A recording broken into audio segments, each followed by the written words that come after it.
And we're back, guys, just in time for the first pitch as Bo Height delivers a strike to Briggs Talbert from Rock Hill High School. This is Championship Sunday, the final game of the Palmetto games here in 2026 as we wind things down with two teams that both won yesterday, and they are going to be competing for the Palmetto games title here in this game 3. Another strike from Bo Height from Emerald High School. I am Trey Dyson, joined alongside for this game doing the color commentating is Corey Welch, and his son is up here as well in the booth, Colt Welch. How are you guys doing? Good, Trey. Looking to round out the day here. We got a line drive right to number 9. DJ Jones, recent North Carolina A&T commit from Burns High School. So good action here early. That's right. A lot of strikes so far. A lot of strikes so far. And, yeah, glad to have you up here. I know you are very familiar with all these guys. And we're looking forward to a great matchup here as Braden Brogdon enters the box. Yeah, Braden's a good arm. Had a chance to see him this spring in a playoff game at Malden High. He threw yesterday. And Bo Height's a name that we're real familiar with in South Carolina. He actually has been playing varsity baseball since he was in 7th grade. And he is a 2028.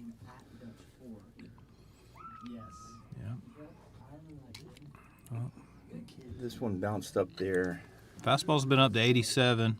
Earlier this summer, he finally grabbed the 90 mile. He joined Club 90. He's also the quarterback at Emerald High too, so he's pulling double duty this time of year. Yeah, we got a lot of quarterbacks here, or a handful of them at least. Yeah, I like the way he moves in the infield as well. Yeah, high energy.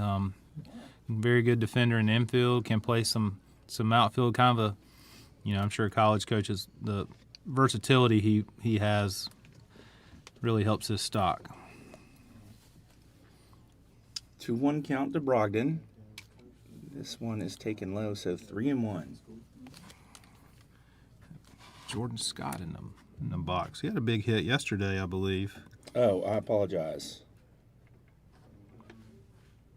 I have the wrong sheet. You're exactly right. Right, I'm sorry. I looked at the wrong one. I just assumed I was wrong because I've been wrong a lot. No, I looked down. I was like, that is, Yeah, there's a good-looking swing. That's going to be foul, but I love the intent there. Yeah. In a hitter's count, looking for a pitch to drive. He got it. He just got around it. He did. All right, a little bit more offense here today in the first 2 games so far. There has, yeah. And we've only had one home run this weekend, though? Yep, Montaloni yes. from yesterday.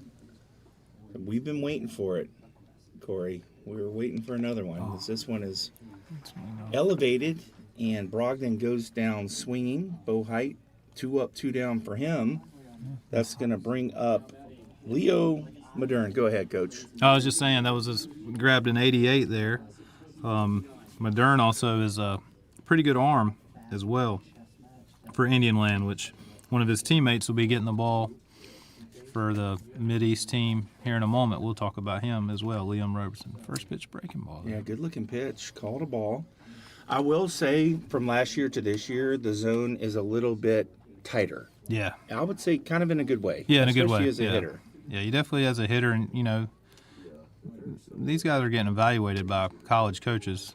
They don't need to be given too much, Right. I mean, there's some give and take there with how long the game's going and that kind of stuff, but overall it's been, I believe, more of a truer strike zone this season. Yeah, this crew's done a good job. They really have. They've done a great job. I know it's a grind being out there.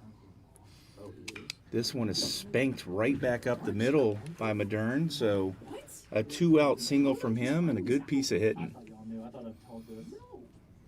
That's going to bring up Ashton Mayo, a 2028. Yep. I believe he's going to throw today as well. I don't think he threw yesterday. They start to run together once we get into Game 6. Yes, I don't think he pitched yesterday. Okay. But I'm just going off the best of my memory there.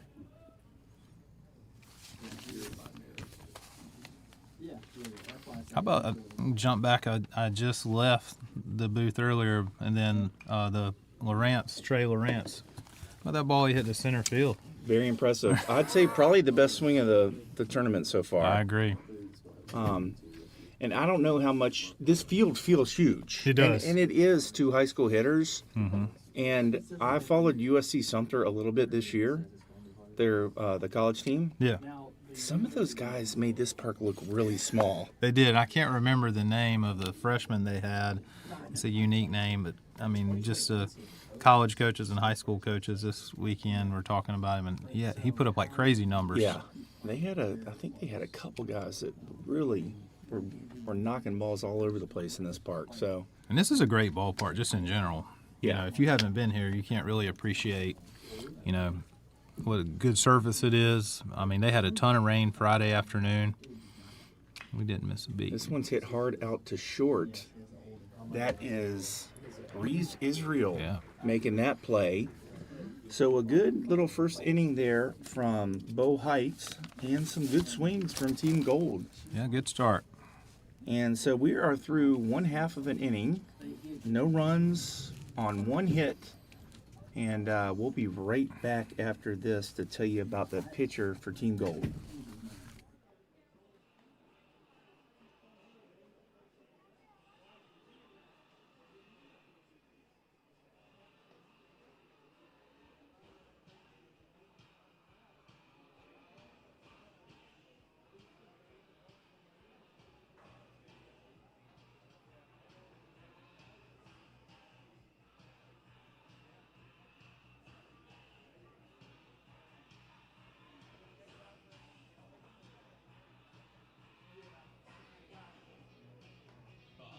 For the Mideast team, Caleb Cox, Molden, class of 2027.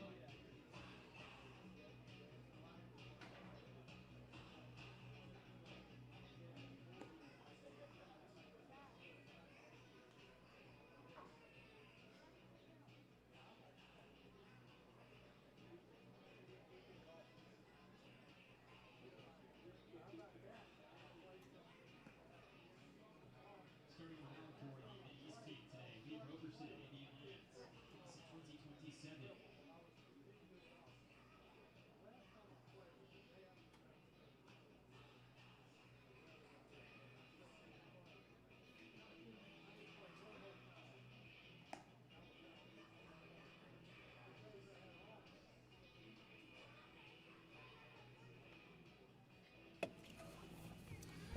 And welcome back in, everybody. As we head to the bottom of the first, we get a chance to look at a lefty from Indian Land, Liam Robertson. Corey, what you got on him? Roberson's statistically one of the best pitchers in South Carolina, Trey. I believe his sophomore year he won 5A Pitcher of the Year. Had to back that up with another strong junior campaign as well, and you know we'll get a chance to see him today. I saw him last spring in the Forest Acres. Fastball's low to mid 80s. He's feeling like he has a jump today, but the thing about him is like he, you know, as a high school pitcher, what makes him effective is he commands 3 pitches. Yeah. Had a chance to see him against the Miller School, who won the Forest Acres, which is actually they lost the championship game. Sorry, Coach Wagner. But you know, you'll watch him, and you know you kind of see him. Nothing's overpowering, and then it's the 5th inning, and you're down 2-0, and he's just filling it up and mixing and matching 3 different pitches. Okay, uncommitted still. Correct, yes, sir. You know, we had a good lefty to start last game. I know he gave up a couple runs, but Colt Sparker was pretty good from the left side, a younger kid. Yeah, he was. That was my first chance of seeing him. But, yeah, I really liked him. You know, sometimes the results in this, you know, you obviously want zeros and things like that, but being able to see that stuff and to getting to start as a 2029 speaks volumes. Oh, yeah. Well, Bo Heights going to lead things off for Team Red, the Northeast team managed by Peyton Spangler from Clinton High School. There's a good-looking arm side fastball with some late life on it, coming in at 87 from Robertson. Yeah, that's good. And we've been talking about it kind of all weekend, but just such a great opportunity. Here's a kid that's got, great numbers Mm-hmm. and has a great opportunity amongst all these college coaches to really make a name for himself. Yeah, he's going to throw multiple innings today as well, so that'll do him be positive for him also. Facing the top of the lineup here, which means he's going to face some pretty good bats. This one misses away, so 1-2 to Bo Height. Showing a changeup already there, just missed with that one. Starting pitcher and then hitting leadoff. It's almost like a 12U game sometimes. He does a nice job waiting. Pretty good little breaking ball right there from Robertson. And a nice play out there at second base by Rick Scott from AC Flora. AC Flora High School. Riggs had a couple of base hits yesterday in the running for some awards. That's going to bring up Luke Young. Yeah, so after every game today, y'all are giving out awards. And so that's always a fun thing here at the Palmetto games. Yeah, it is. Like it's kind of funny. Like they get down to their last at bat. Obviously, the kids don't know it, but we kind of joke within ourselves like they don't know what's on the line here. If you smoke a double, it got interesting there for the Northwest team in the last game. Yeah, who ended up picking up the award? Or the awards, if you can remember. Yeah, I was about to say, I know Carter Kelly won the glove. Let me pull that up here. So, yeah, Trey for the Southwest, Trey Lawrence won the Silver Slugger. Okay. Dawson Beldner from James Island won the Golden Arm. Cruz Kuhn won the Gold Glove, and then Caleb Blott won the Hustle Award. Nice. Well, congratulations to all those guys as this breaking ball is third in for their first strike. And there you go. You talked about the command of 3 pitches. There's a 2-0 breaking ball pumped in there for a strike. Yeah, we talked about it a while ago. Coach Faulkner was talking about getting the guys to reset. That's another way, just to throw a different pitch, get a different feel. That's a pretty good pitch. Yeah, that was in the K zone right there, I believe. But nonetheless, it wasn't caught particularly well. Yeah. And you're going to get a ball call on that a lot of times. So 3-1 to Young. Yeah, Luke Young had the big home run in the state championship this past year to walk off to win it. That's Red awesome. Devils. Yeah. Good defender. I think this is his third Palmetto games, third or fourth. Yeah, I was watching him throw before the game yesterday, and it was very impressive. Yeah, he's an elite defender. This is going to bring up Big Camden Finley from Clinton High School. One of the more tools-wise, arguably the best 2027 in the class. Can do a little bit of everything.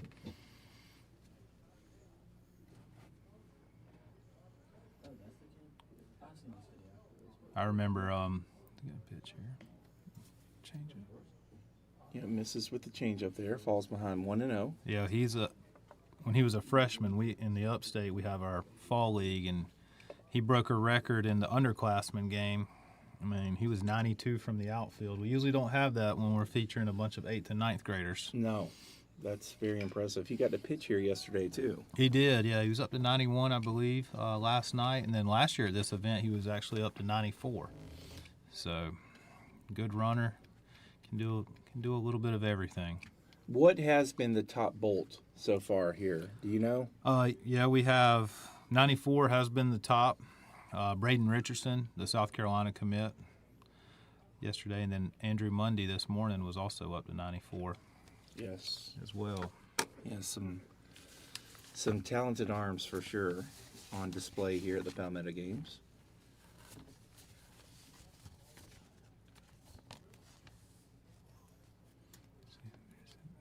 I wouldn't be surprised if you see him, throw a change up here, just with his arsenal and things like that. Looked like he got a fastball, double play ball, but mishandled out there at Good short. base And running, good though. base running Oh, yeah. from Luke Young, able to Another take advantage. right and- there taking a little blunder. Yeah, and you could see some good acceleration right there from Finley. You talked about the tools can obviously, very powerful kid who can run a little bit as well. 2 Clinton guys right there on the bases, and like I said, they just won a state championship, and that's one of the things they do well as a program. So, not surprised to see them take advantage of that right there. Yeah, and their coach is over there at third base, Yeah. Coach Spangler, and our very own Colt Welch was able to speak with him before the game. We're going to hear more about what he said in the next inning. That is going to bring up Jack Bailey from Burns High School. Yeah, he had some power numbers. Took a good round to BP yesterday as well. Got off, just missed one, but pretty good hack. Yeah, pretty powerful swing there. This is where we've had lots of runners on third with less than 2 outs. And a lot of the times, at least here today, the pitchers have done a pretty good job getting some big strikeouts in these situations. They have. In particular, I remember in that last game, the arm, can't remember the arm, but he struck out Schnabel and Gallons to get out of the jam. I think that was the kid from Ainer. Yes, Xavier Dukes. Yeah. That kid probably didn't even know he was in a pretty bad situation. Had a chance to, coach against Schnabel and Gallons, and I was telling Coach Hollifield when that happened, I said, man, I wish they would have done that against us up in Cary a couple of months ago, but we were not as lucky. This one fouled away. So Bailey, it looks like he's seeing Robertson pretty well. He's taking some pretty good swings here. A lot of Burns High School guys this year, which means they're going to be picked to have a pretty strong season in 2027. I believe it's 4 or 5. Yep, we've got Derek Jones, we've got Emery Yarrell, and we have got Braden Owens to go along with Jack Bailey in the box right now. And Gavin Kozlowski as well. He threw last night. Yeah. So this one is out of play, so Bailey doing a nice job fighting in there. Yeah, fought off a change up there. Yeah, he just looks like a guy, and I don't know him that well, Jack Bailey, but he looks like a guy that probably enjoys hitting off a left-handed pitching just from the swings that I've seen him take so far. I agree. I think he had 7 or 8 home runs last year as well. So tough spot here for Robertson. Runners on second, third, and 1 out in the bottom of the first. That's a perfectly located pitch. Bailey did not like it, but a nice job of executing by Robertson. I think he got caught guessing there. You think he was looking slow? I believe he would have to be in that situation. That take. So that is going to bring up Cruz Honeycutt, Boiling Springs High School. Yeah, one of the pure power, one of the strongest kids in the state, 6'6", 215. And I've seen him smoke some balls. I know in particular last fall we were playing at Duncan Park in an all-star game, and he hit one off the top of the center field wall. That's a pretty good sized park too. Yeah.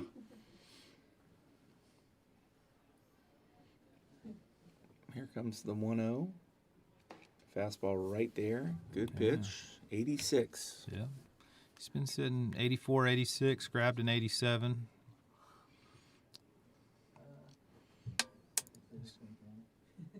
It's what good arms do. They minimize damage. Let's see if he can do that right here. Another fastball, same exact pitch. Yeah. And just from Honeycutt's reaction, I've been there multiple times. It's a fastball, kind of right down the middle, but it's kind of deceptive and gets up on you before you know it. It's a good opportunity in a real game. Do a double shake and go fastball in. He's going to go breaking ball. Goes with the breaking ball. So 2-2.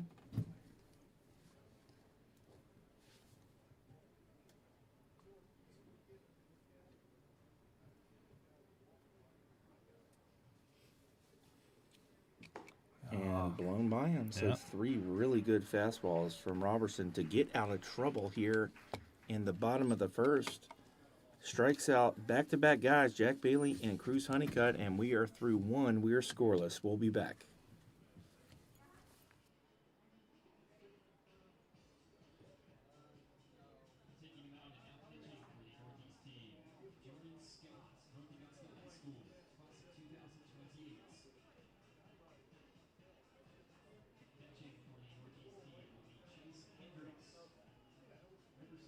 School. Class of 2028.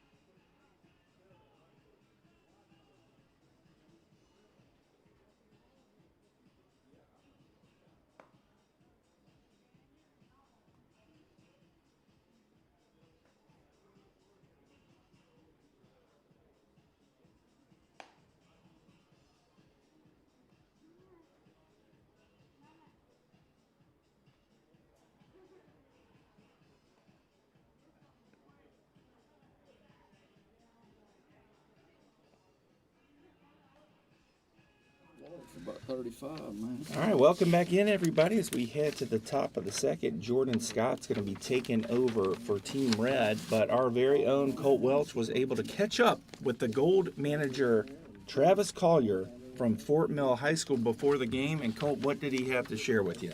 Main thing he expressed was that he wanted to play good baseball today. He said he wanted to do the little things right, give his team an opportunity to get some scouts to see him. The main thing he wanted to do was make sure his players stay healthy throughout the game. I asked him about some base running stuff, and he said the main thing he wanted his players to do was go to first and third on base hits. That's what he really expressed. And he said that's how they score most of their runs. And then, as we know, they have decent speed on that team, on the gold team. Mm-hmm. And he said the catchers behind you have really good arms at this event. So he really expressed we want to have good jumps on the base paths. Very good stuff, Colt. That is Colt Welch. He has been joining us, doing a little bit of everything up here with us, and we certainly appreciate you. That's some good reporting. We're going to hear from the Team Red manager, Peyton Spangler, in the next half inning, because I know you got a chance to talk to him as well. So thank you, Colt. On the mound right now for Team Red, Jordan Scott out of North Augusta High School, Corey.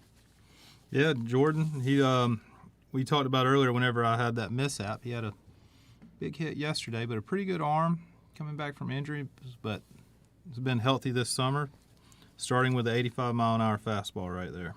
And that is to Aaron Eberhardt from Indian Land. That's a good-looking breaking ball there, taken for a ball.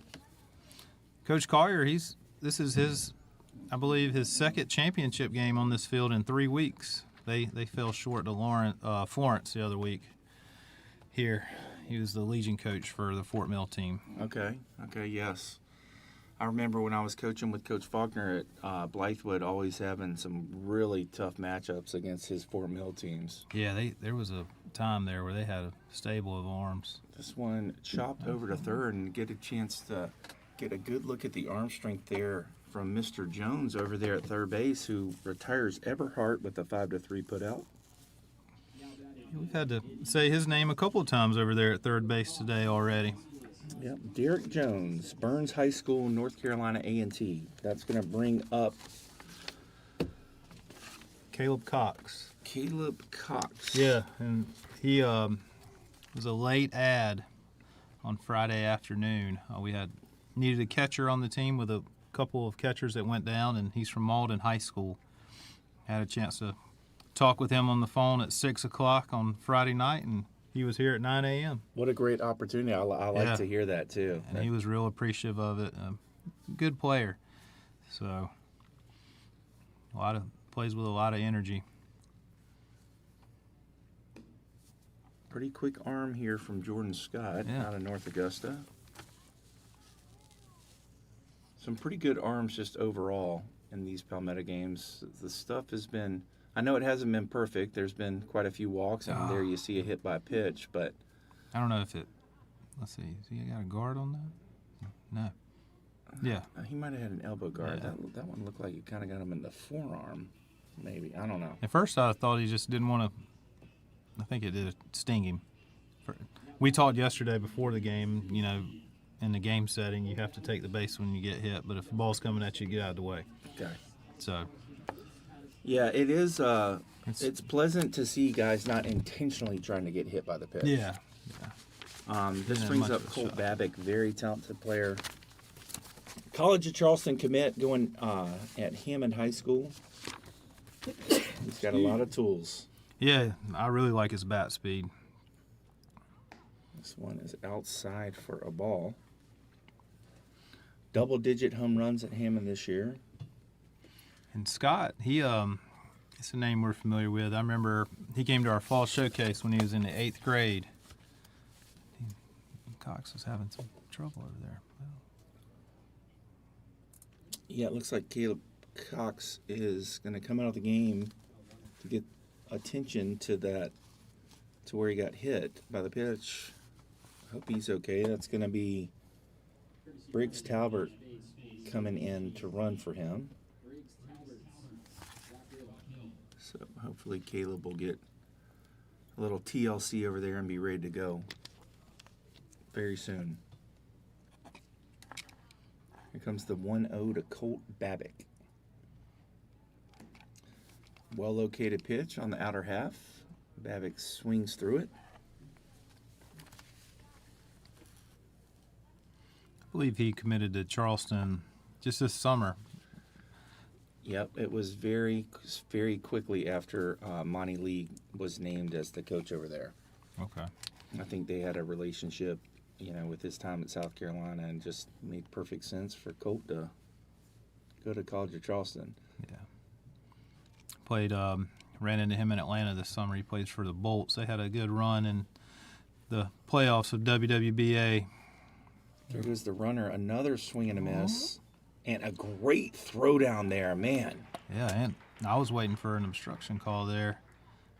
That was Chase Hendricks. Yeah, Chase Hendricks, Riverside. That was an absolute cannon. Good job with the tag out there as well. But you're right, that could have easily been called interference.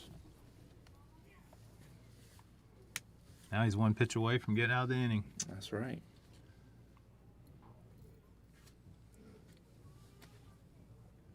This breaking ball up and out of the zone. I don't know how you take that pitch. Yeah. It doesn't look that up. I know it doesn't, but I think it kind of fooled him out of the hand. Yeah. This one is hit very hard into right center field, and Babick, you're going to get a chance to see him run as it one hops the fence.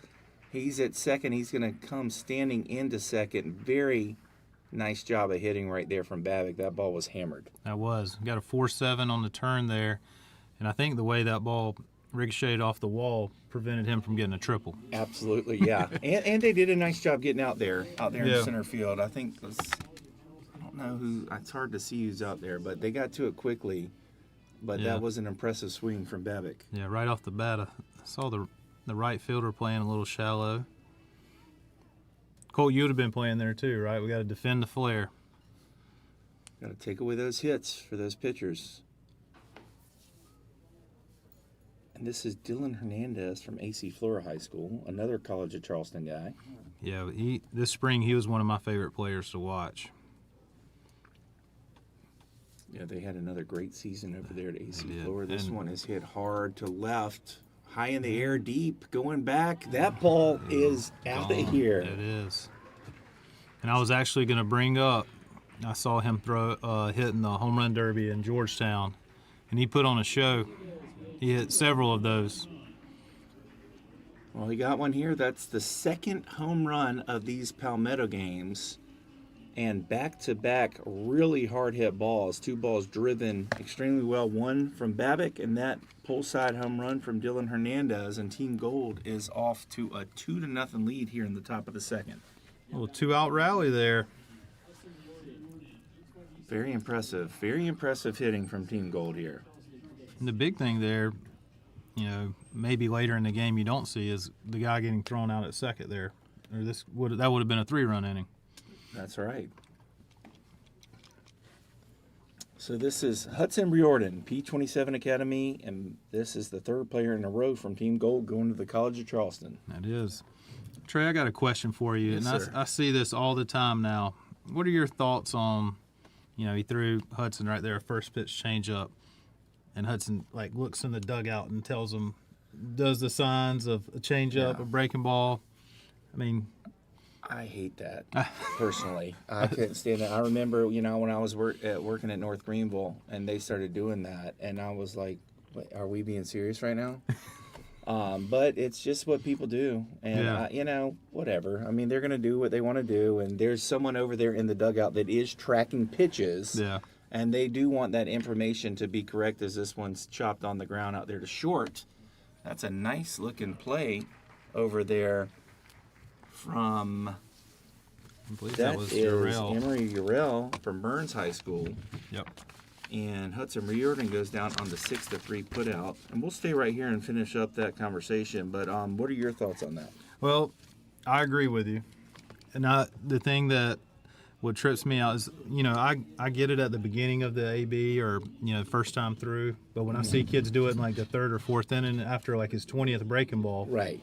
it's kind of obvious situation there. I think it stems from the guy in the dugout charting pitches. Okay. So if I'm going to cut him any slack, I'm going to do it for that. But anyways, we are through 1.5. That was a very impressive inning from Team Gold. They get 2 runs on the double from Babbitt and the big home run from Dylan Hernandez. We'll be right back as we head to the bottom of the second.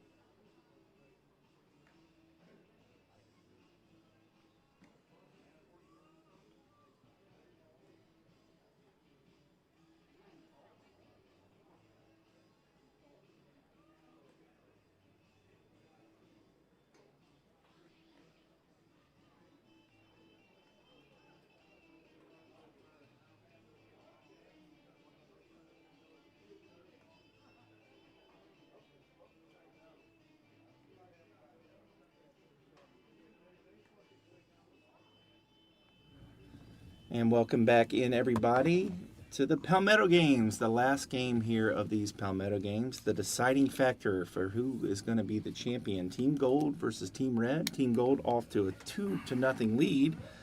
And Team Red, managed by Peyton Spangler from Clinton High School, was asked a couple of questions by Colt Welch before the game. Colt, what did he have to say to you?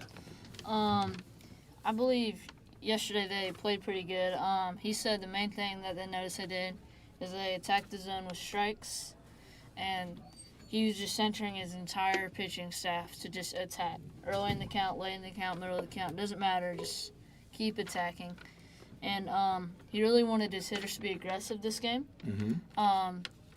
He said that yesterday they kind of took some big swings in situation that needed small swings. And he said today he was really looking for his hitters to simplify and sort of just have good approaches. If it's third, runner on third or 1 out, don't swing for the fences, just get a ground ball backside. And just when they steal bases, there's always been a lot of stolen bases this weekend. He just said we need good times to run and not just going first pitch every time or going third pitch or whatever. Just good times to run rather than just random. Okay, great stuff from Peyton Spangler. That'll bring up Chase Hendricks as he is facing Liam Robertson as Robertson begins his second inning of work. One thing about a Clinton team is they're not going to be afraid to play small ball, put the ball on the ground, and things like that. One of the things I think is kind of funny is, they execute all that stuff, but a home run won them a state championship. That's great. That is great. As Hendricks fouls this one back. I coached with Coach Banks Faulkner, who's been with us up here in the booth, and Coach Faulkner is a big proponent of creating chaos on the bases and playing some small ball himself. But but he also likes the home run. Yeah. So you got to have both. I mean, you would obviously love to have both. But it was fun kind of watching that dynamic work at my time at Blythewood. We had some home run guys, but we also had some guys that were going to get the ball on the ground, especially very good at the safety squeeze. Yeah, and I think that I remember those teams, and I think being able to do both and executing that really prevents you from getting shut out at the end of the day. It gives you different opportunities to score runs and things like that. I remember those teams very well. Yep, and just when you got some guys that can bunt and get the ball on the ground, certainly creates more opportunities for kids to make mistakes, and you see it all the time, Yeah. especially at the high school level. Roberson back out there after getting out of that jam in the first. Kind of like right there, he had a chance to. They could have scored. The red team could have scored some runs, and he got a couple of strikeouts, and then Roberson's teammates came in and did some 2-out magic. Yep. He did a really nice job, and he's facing a tough right-handed batter here, and Chase Hendricks, who just made a great throw last half inning. This one taken down, so it's going to be a 3-2 count to Hendricks.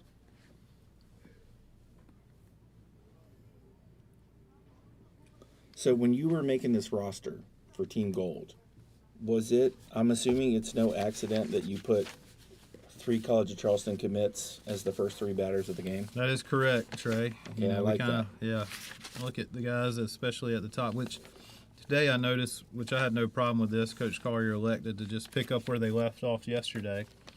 So we kind of leave that to the discretion of the coaches, just depending on how many at-bats they get. And it was the right thing to do for them because if you remember, I know it probably seems like an eternity ago, but yesterday morning we had a 2-1 game and like 4 base hits. Yeah, not much offense in game 1. This breaking ball just misses, and Hendricks is going to get on via the walk. And a lot of that, several of these guys haven't had live ABs in a couple weeks and stuff like that, but it doesn't take them long to adjust. That's going to bring up Charlie McCrory from Spartanburg High School. Yeah, he's a Chuck, as I call him. He's got some pop, so you might see one leave the yard here or a ball on the line. Got a pick to first. That should be his one pick. He shouldn't be allowed to go back over there in a showcase setting. Yeah. Especially game 3 of day 2. I know y'all agree with that. We'll see. And he's got Hendricks going back on that, so he must have a pretty good move. That or, and I talked to the guys about this yesterday as a catcher, like when you get on base, you're going to run. We're not going to get a runner for you.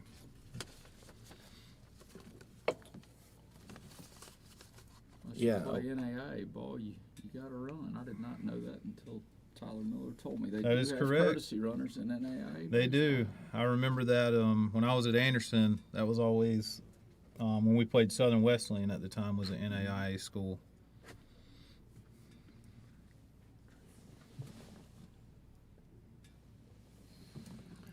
Here comes the 2-0, and that looked like a pretty good pitch, but taken for a ball. Which I don't know if that really speeds up the game, but knowing Coach Miller, he probably has someone with a helmet on. I feel like a lot of the times, they're scrambling to find the helmet or whoever it may be. Well, Hendricks is out there, and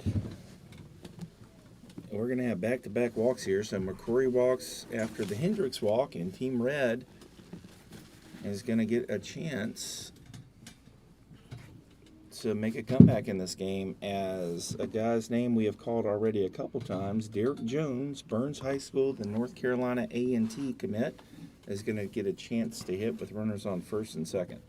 Yeah, DJ, he showed some arm strength yesterday as well across the infield up to 87 miles an hour.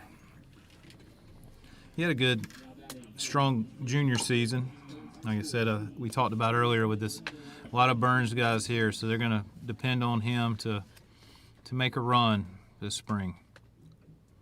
A good-looking setup over there in that right-handed box. That's a nice pitch. Glove side fastball that kind of tailed back over the inside corner for a strike. That's definitely not what he was looking for right there to start the count. A little shift on, second baseman. Yeah, it's a hold. Now he's getting out. And he goes back in there again and gets ahead 0-2. See if he sticks with a fastball like he did last time with Honeycutt.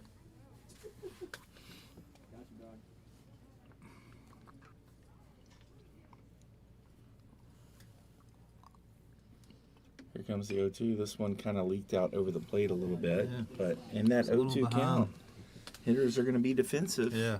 And he does a nice job spoiling that one. I'm not, traditionally you see people go, when they're ahead in the count, go soft. I prefer to call fastballs in these situations. Hitter's a little bit defensive, so I hit him.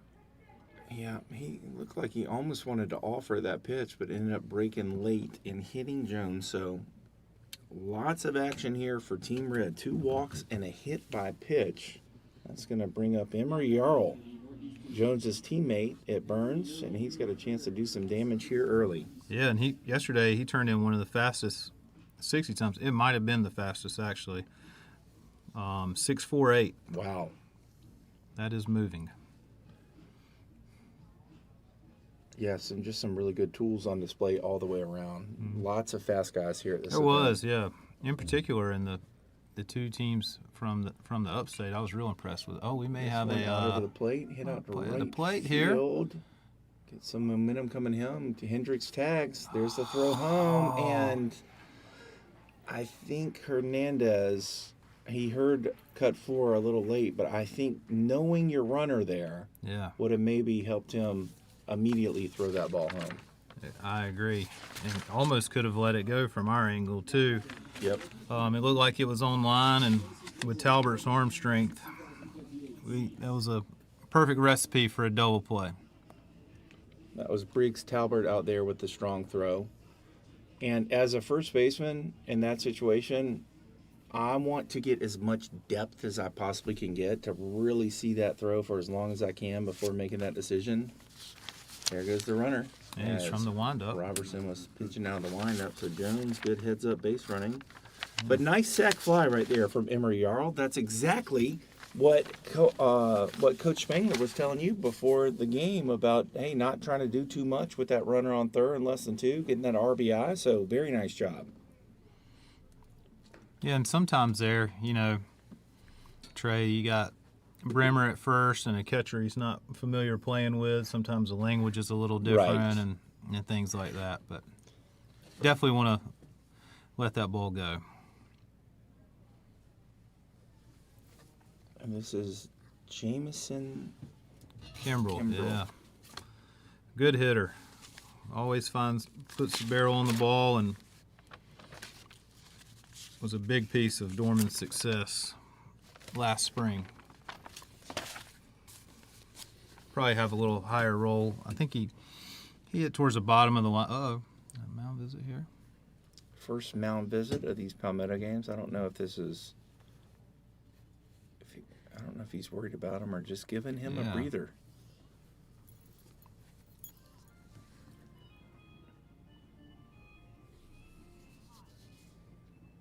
Is this when you need to leave the booth and make an executive decision? No, Corey? Coach Osterman, he's got it. Let's make sure he's okay, but that is good. Like, I think Coach Carter talked to Colt about that before the game, just making sure his guys he wants to get them through the game safely and things like that. And obviously in this setting, well, in all settings, but in particular here, I want to make sure he's okay. All right, well, he's staying out there. Kimbrell's got a chance to drive in a couple for Team Red. Team Gold leads it 2-1.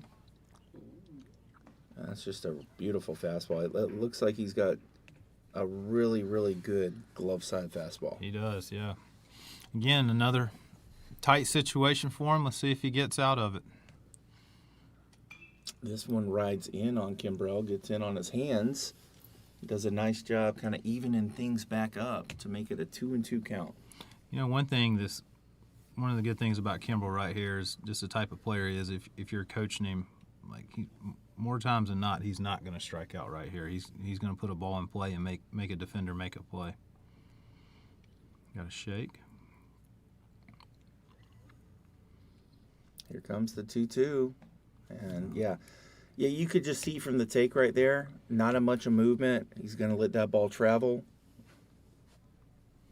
It's almost one of those guys, when you're going against him, just throw it down the middle and just hope for the best. If you go away, that's kind of to his strengths. And that's another walk for Robertson. It's his third walk of the inning. And that's going to give Big Jack Campbell from Blythewood a chance. Player I haven't seen a ton, but I've heard a lot of good things about. And showing some tools this weekend as well. Yeah, he's got some juice. He's a big kid. He's got good bloodlines, Corey. That is Zach Cowan's cousin. Oh, okay. Don't leave out Josh Cowan. Oh, Josh. Colt, you holding down Game Changer over there, able to multitask? Yes, sir. Man, he is on some great behavior since you have been up here, and he's been an absolute pleasure up here in the booth with us this weekend, doing some Game Changer, doing some on-field interviews. He's added some color commentating, and he just celebrated his birthday. That's what I was about to bring up. He just on Friday we left early and played a round of golf. Campbell gets one to hit. He hits it high in the air, but off the end of the bat on that 5 mile an hour off-speed pitch. But a nice job right there of execution from Jack That's right. Campbell to get the sacrifice fly. Yeah. All right, go ahead. Please continue that story. Tell me about it. I want to hear about what went on. With our golf on Friday? Yeah, we heard a little bit about it. I heard it rained a little bit. Rained a lot, yeah. But we were lucky. It was, what were we on, number 9 on our second shot. And then it monsooned. So we had about an hour delay, and the back 9 was interesting too because the course was flooded. They let us go out. It was obviously cart path only. So like I told him, we live 2 hours away from that course, so we can't do a rain check. So y'all battled through it. We did. Good looking pitch here to Reeves Israel, Southside Christian, 2027 middle infielder. Yeah, really good defender. Turned in some good numbers too. He's 89 across the infield, which is a jump for him, and then ran a 6.82. Won a lot of state championships. The inside move, my favorite play in baseball. And he's hung up out there. We'll see it run down, see if they can execute, and they do. Yeah. So we had one of those earlier in the day that was not executed. That one was executed beautifully. And Robertson is out of the inning, but not before giving up 2 runs. So we're through 2 here. We're tied up at 2, and we will see you shortly.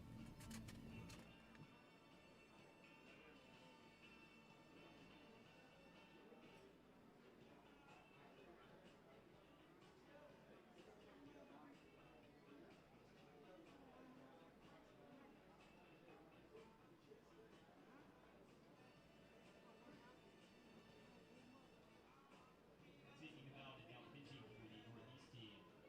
Noah Hughes, Lawrence, class of 2028. Chase Hendricks behind plate, Riverside, class of 328.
And we are all tied up at 2 as we head to the top of the 3rd. We got a new righty from Lawrence High School, Noah Hughes. Yeah, Noah kind of like Bo Height we were talking about earlier.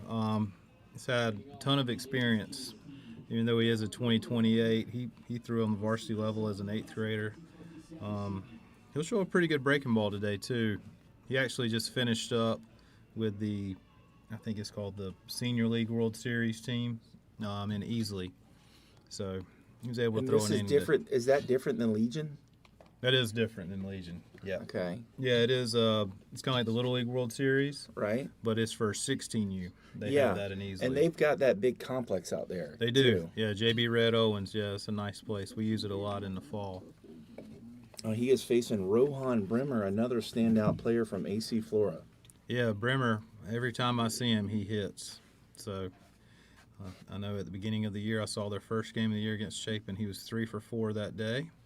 He uses mid-80s right now. You know, when I see a big right-handed hitter at these Palmetto games, last year there was a kid from Blythewood, a big right-handed batter. I think Counts is his last name. Amari Counts. Yes. Did he have a great year? Is anyone aware of that one? He finished the year with, I want to say, 7 or 8 home runs, probably 30-plus RBIs.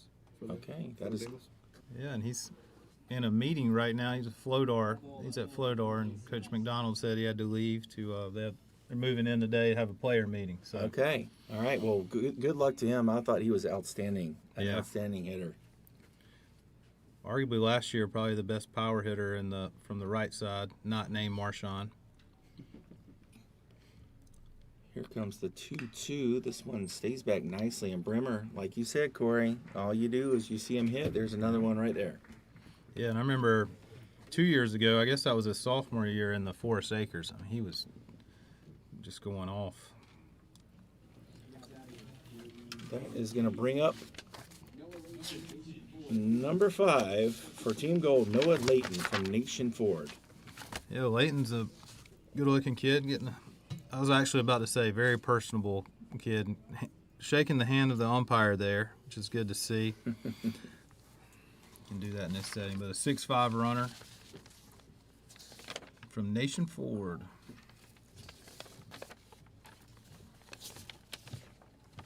This one sails to the backstop from Noah Hughes. Bremer is going to advance 90 feet. How much a catcher could do there, and he knew it. But, you know, you talk about being personable. I got to kind of reunite with Landon Powell and Eddie Tobinson, those coaches from North Greenville. I coached there for a while, and they were telling me it's been a while since I've been there, so as Layton squares to bunt. But we had so much fun just every day showing up. Yeah. And the different personalities and all that kind of stuff, it really just kind of makes up a baseball team. It's the greatest sport in the world, and a lot of it revolves around kind of the locker room and just the stuff off the field. I had a chance last week. Landon Shaw's coaching there now. Yes. Got to catch up with him up in Greenville. Yeah, young coach, and I think he's going to be a good one. He was a great player. He's kind of a coach on the field, and he ended up having just a great career for North Greenville. Yeah, I was always a fan of him. But my point of bringing that up was Landon was telling me all about the players, and one of the questions I would ask him, I'd be like, would I like the guy? You know, so personality and different coaches certainly kind of, it's just a dynamic within the game that you kind of look for. Yeah, I always enjoyed following y'all stuff on social media when you were there. It was a fun culture, and a lot of people recognize that. It helps. That's what people want to be a part of. It does. They want to have a good time playing the game. And that's going to bring up Cooper Deal. This one is hit hard out into center field. Great jump out there by the center fielder, but he's not going to be able to get to it. And outstanding base running from Noah Layton. Watch him come by right behind Bremer. He almost catches him. And that was a fun little showcase play. Lots of good stuff happening all the way around. Deal with the good swing out there. I think that was Jarl. Just an outstanding jump and a great run to that ball. He could not get it. Great base running by Layton. That's a 2 RBI double. Yeah, and you had Israel and Height were running a tandem there, even though they're not together. First baseman was trailing in Honeycutt. That's the cool thing about this game. You just do your job, and everything else kind of takes care of itself. But I think Layton, if he had a chance to pass him there, I think he was going to. Yes. Now that's even though that would have been frowned upon in the baseball world, but Well, that would have been an out. But yeah, it was fun. You could see that he was on a mission to try to at least Yeah. catch up with them, and he almost did. He almost stepped on his foot at home plate. Yeah. This is a kid I liked yesterday, Mason McKay, Northwestern. Yeah, I think he He had a great play at second base. he did. Yes, he robbed a hit from I can't remember who it was, but he Maddox took what Medeiros Maddox Medeiros. Medeiros. Okay. From Brooklyn Casey. Yeah, and then Medeiros had a couple of nice plays. He did. Won a Gold Glove award today. Folks, the voice you just heard was the winning manager from a game earlier today. Coach Crowley from Blythewood High School is up in the booth alongside our color commentator for these Palmetto games. Banks Faulkner is also here. A lot of Blythewood in the staff in the box today. A lot of Blythewood in the box today, indeed. Once a Bengal, always a Bengal. Colt got to spend some time with his future high school coach today. Yes. Blake Rowland was up here. He was a lot of fun. We had, as Mason McKay goes down swinging, we had Coach Eddie Taubensee, former big leaguer, currently at North Greenville on Landon Powell's staff. He was up here as well. So, and then we had Billy Sylvester, former big leaguer, and He's at we North had Mer- Coach Sanders from Georgetown High School who was Okay. up here. Yeah. This one is hit over to the right side. I'm sure Billy had some good stories. Oh, Billy had a lot of stories, and they were excellent. That is Jack Provenzano from Catawba Ridge grounding over to the second baseman out there, Reeves Israel, who picks it up and throws it over to first base for out number 2. Yeah. And that is going to bring up Braden Lawton from P27. We got a runner on third here with 2 outs, trying to minimize damage. Good pitch there. So No Hughes gets a swing and a miss on that breaking pitch out of the zone. Smothered a ball in the turf there to save a run. Lawton is a 2028 shortstop outfielder. Pretty good on the mound, too.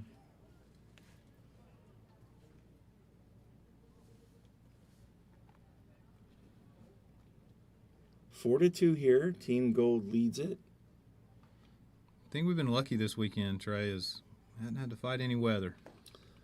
No, I was thinking about that as I drove in this morning, and it's been great. It's very hot out Yeah, it there. is hot, yeah.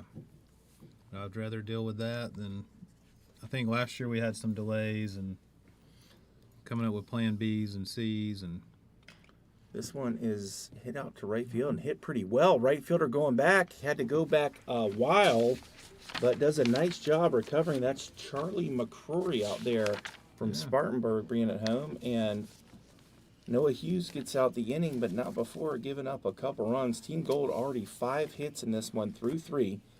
They are up 4 to 2 as we head to the bottom of the third.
Welcome back to this Palmetto Games on August 9th, 2026.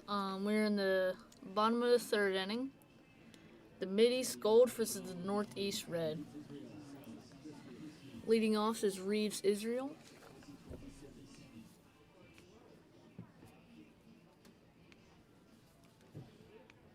He was up last inning, I think, and it was the back pick, the second, right? Or not the back pick, the inside move.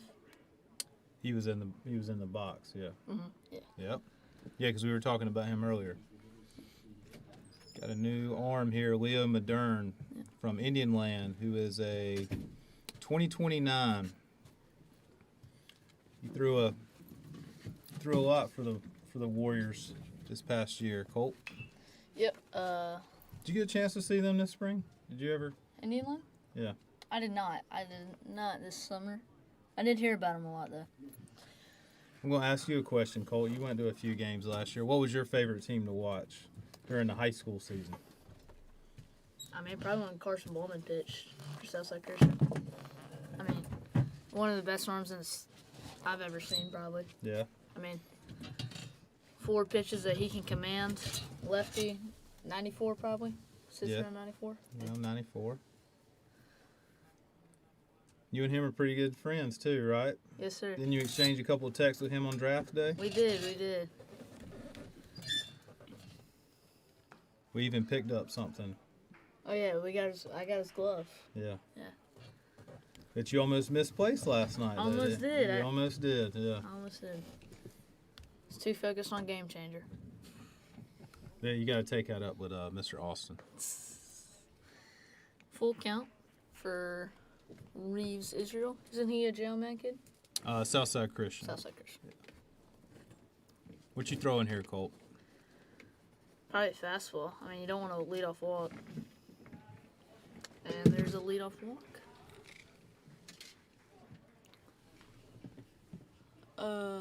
Who's this?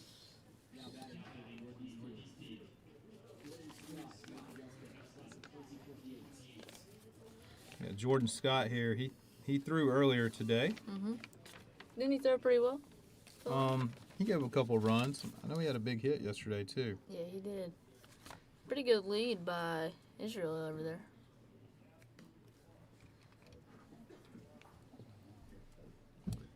That's something you don't see much of anymore, is it? Not in 13U baseball.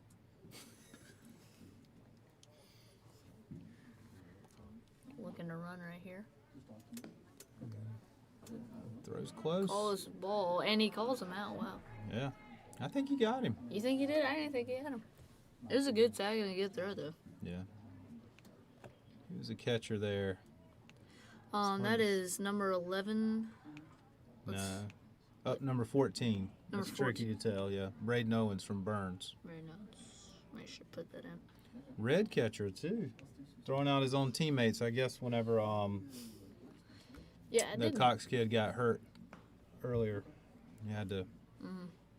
In Palmetto games, you can do that. You can trade players in the middle of the game. Yes, sir. So, I don't know how to put that in a Game Changer, but well, you can create a player. I will do that right now. You got to worry about that until the lineup comes up, though. Okay. Yeah, as you probably tell everybody here how you got this job and why you were an expert at it. What gave you the experience to know how to do Game Changer? So my neighborhood, I run a local wiffle ball league, and I mostly just score the Game Changers. And since there's only 2 hitters, you gotta do a lot of manual overrides and just skip the batters. Yeah, you have the big role of the league commissioner in the Cow League is what you guys call it, right? COWL. Yeah. Had some good players out there this summer. Yeah, we did. One might be on the varsity Mountain End team next year. Okay. Even brought in some out-of-state guys. We did. Another person you've played some wiffle ball with, but not in the Cow League, but at the beach up the bat right now, Bo Height. Oh yeah, Bo Height. What you got on Bo, Colt? You've seen him play a little bit. You've actually been in the dugout with him a time or two. Yeah, I think he's a really good player.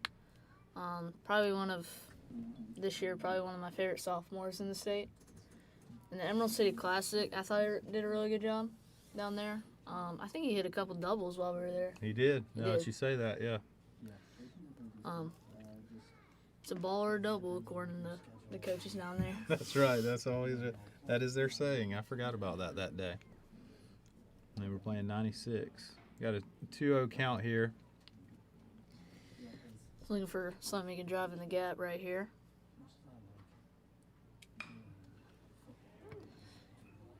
So sails it. Will Bo take a turn? Oh. No. Did it go in the dugout? No, it did not. Okay, couldn't see. I know he did make a turn to second base, so Mm-hmm. as a first baseman, what do you need to do right there whenever that happens? Tag him. We saw that earlier. Yeah, that happened Unfortunately, earlier. while I was coaching third base, one of my players turned to second base and got tagged up. Well, Coach, that gave you good time to give a nice little teaching moment in the Palmetto game. So Luke Young. Luke Young, Colt, this is a kid that we did see at the Emerald City Classic. We did, didn't we? Yeah, we watched him play BHP that day. Where does he go to school? He goes to Clinton. Clinton. Yep.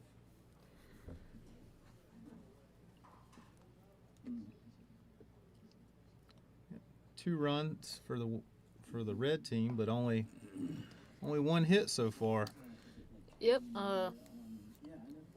Hit by pitchers and walks will do that for you. If you get runners in the scoring position, all you need is 1 hit.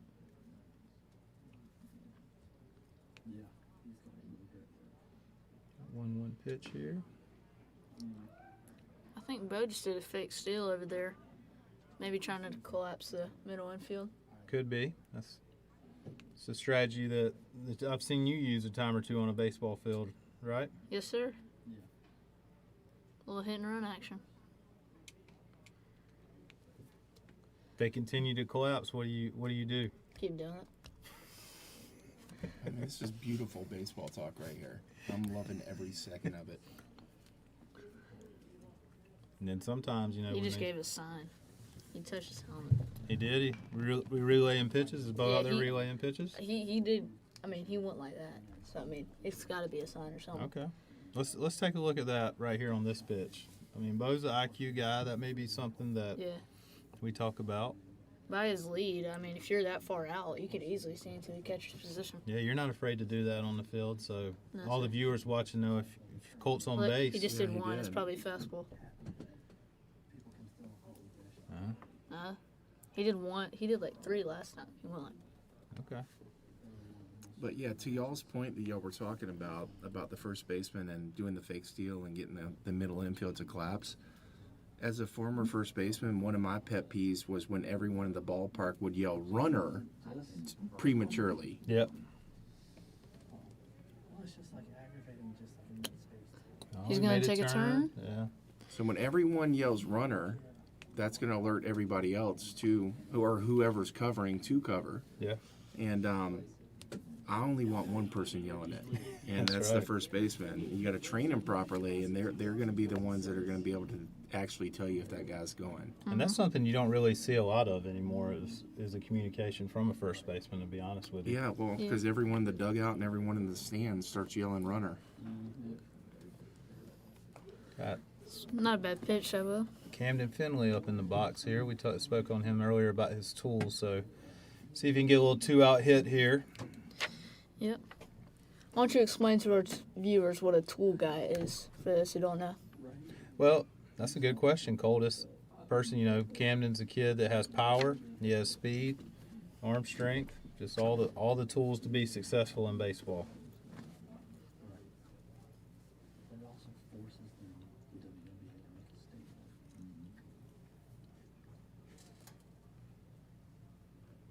Bo's dancing around out at second base.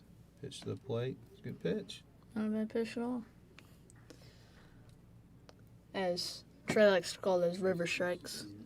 The river. Are you familiar with the river, Corey? I am. Okay. Billy Best was speaking of the river down earlier today. Chops it Oh, the other look way. at That's that. going to get through. Bo's moving around third. And it looks like he will be safe. Dang. He was moving. That was closer than I thought it would be, though. Yeah, I mean, he was really shallow. Yeah. He was playing shallow. It's that situational hitting we were talking about. That's right. the Coach Spangler way, just finding a way to get back in the game here. Got runners on the corners. 2 outs. This is a big RBI opportunity for Jack Bailey. Cole, who's a guy this weekend that's kind of stuck out to you?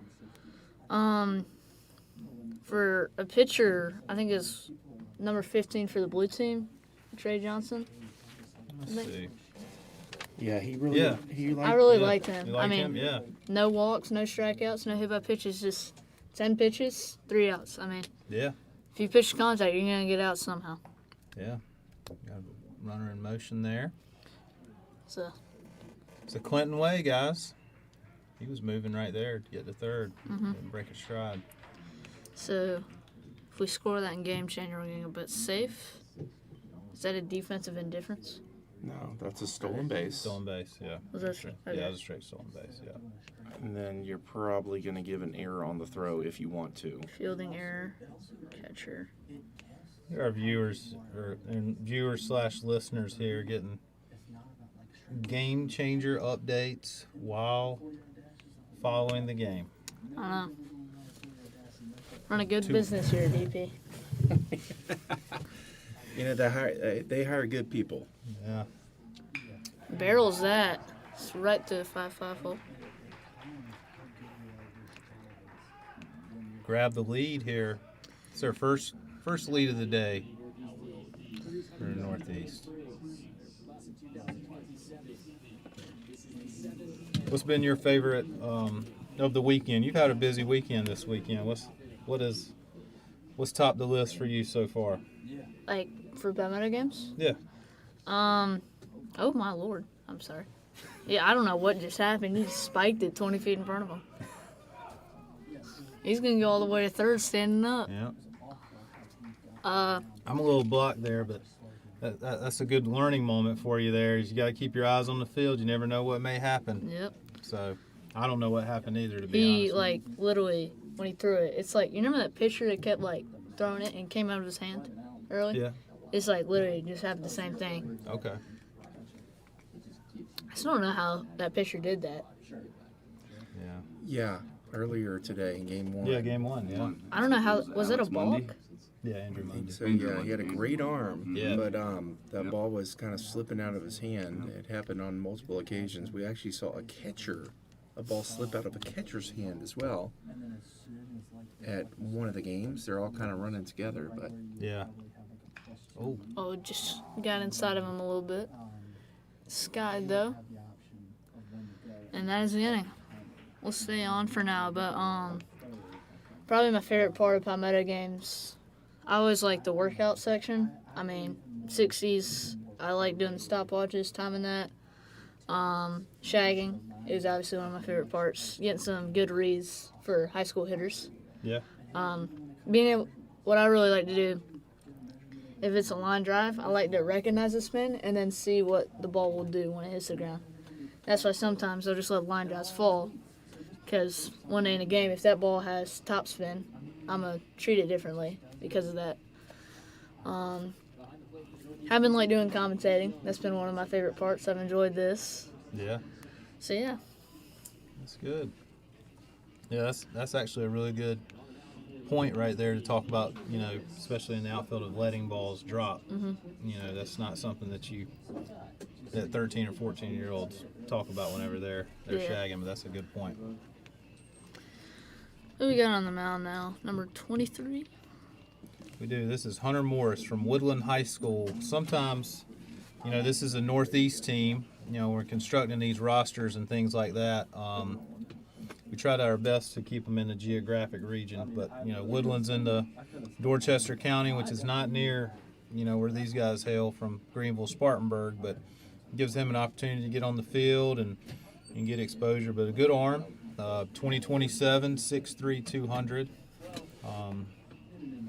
It's going to be mid-80s, maybe a little higher, so we'll see how that unfolds here in a moment. And I got a question about the regions. Okay. So are the regions on the high school or on the kid's address? The high school. Okay. So it can't be a kid from one high school goes to a different team and one's on another team? Sometimes that does happen, like earlier today. kid from JL Man. He won the hitter award. And it's terrible. The only reason I don't know his name off the top of my head is because he has a twin brother. Is it Sifri? No, that is the older brother. It was Carter McAdams from JL Man. He played on the blue team earlier today. But that was just because, sometimes one region has more infielders than another, and we want to make sure guys get reps and things like that. The most important thing is being at the event. Ideally you want to play for your region, but it was cool for him to probably meet a lot of kids that he normally doesn't get to hang or be in the dugout with. And I think it worked out for him pretty well. It did. Had good leadership this weekend, I believe. Yes, sir. Number 10, Luke Smoke starts him off with the ball outside. Hunter Morris starts him off with the ball outside. I'm very familiar with Luke Smoke. He's a very talented player. He's actually going to Heathwood Hall this upcoming semester, along with my son, who will also be going there to play for the Fightin' Brian Bushers, former teammate of mine at South Carolina. Yeah. It has been a few years since I've been to Heathwood Hall, but it's a cool field. I remember going over there for a fall tournament just a couple of seasons ago. Yeah, we're looking to have a great time over there. Looking for a good opportunity over there for my son, who's going to be a sophomore. Okay. His name is Bryce Dyson. Very proud of him. He's come a long way, and he's really turned into a pretty good hitter. And this kid right here, Luke Smoke, is a switch hitter. And talk about IQ. He's got great IQ, quick twitch. He's got a brother, a lefty, that I think he just came down with an injury, but he is going to Presbyterian College, Jacob Smoke. Yep. And just a great family, great kid, and I wouldn't be surprised if he doesn't come around and score a run. He's really good on the bases as well. He drew a leadoff walk there. He was a tough out against us when we played him when I played him against White Knoll. Right, he was a leadoff guy for them. Played really well. Yeah, and he kind of just started switch hitting a couple years ago, but is putting a lot of work in. Really good hitter from the right side. He just doesn't really get to hit any from the right side. Yeah. Rick Scott hitting now. Is this the team with 20 batters? I remember there's one team with 20. Honestly, it could be. I think, would you run a game changer, you would have a better feel for that than everybody else. But, yeah, it looks like, looking at it based off the 60 times and things like that. Morris did issue a leadoff walk there, but, I like the arm action. It's high intent. It's been up. I've seen a couple of 86s, a good breaking ball, mid-70s. So,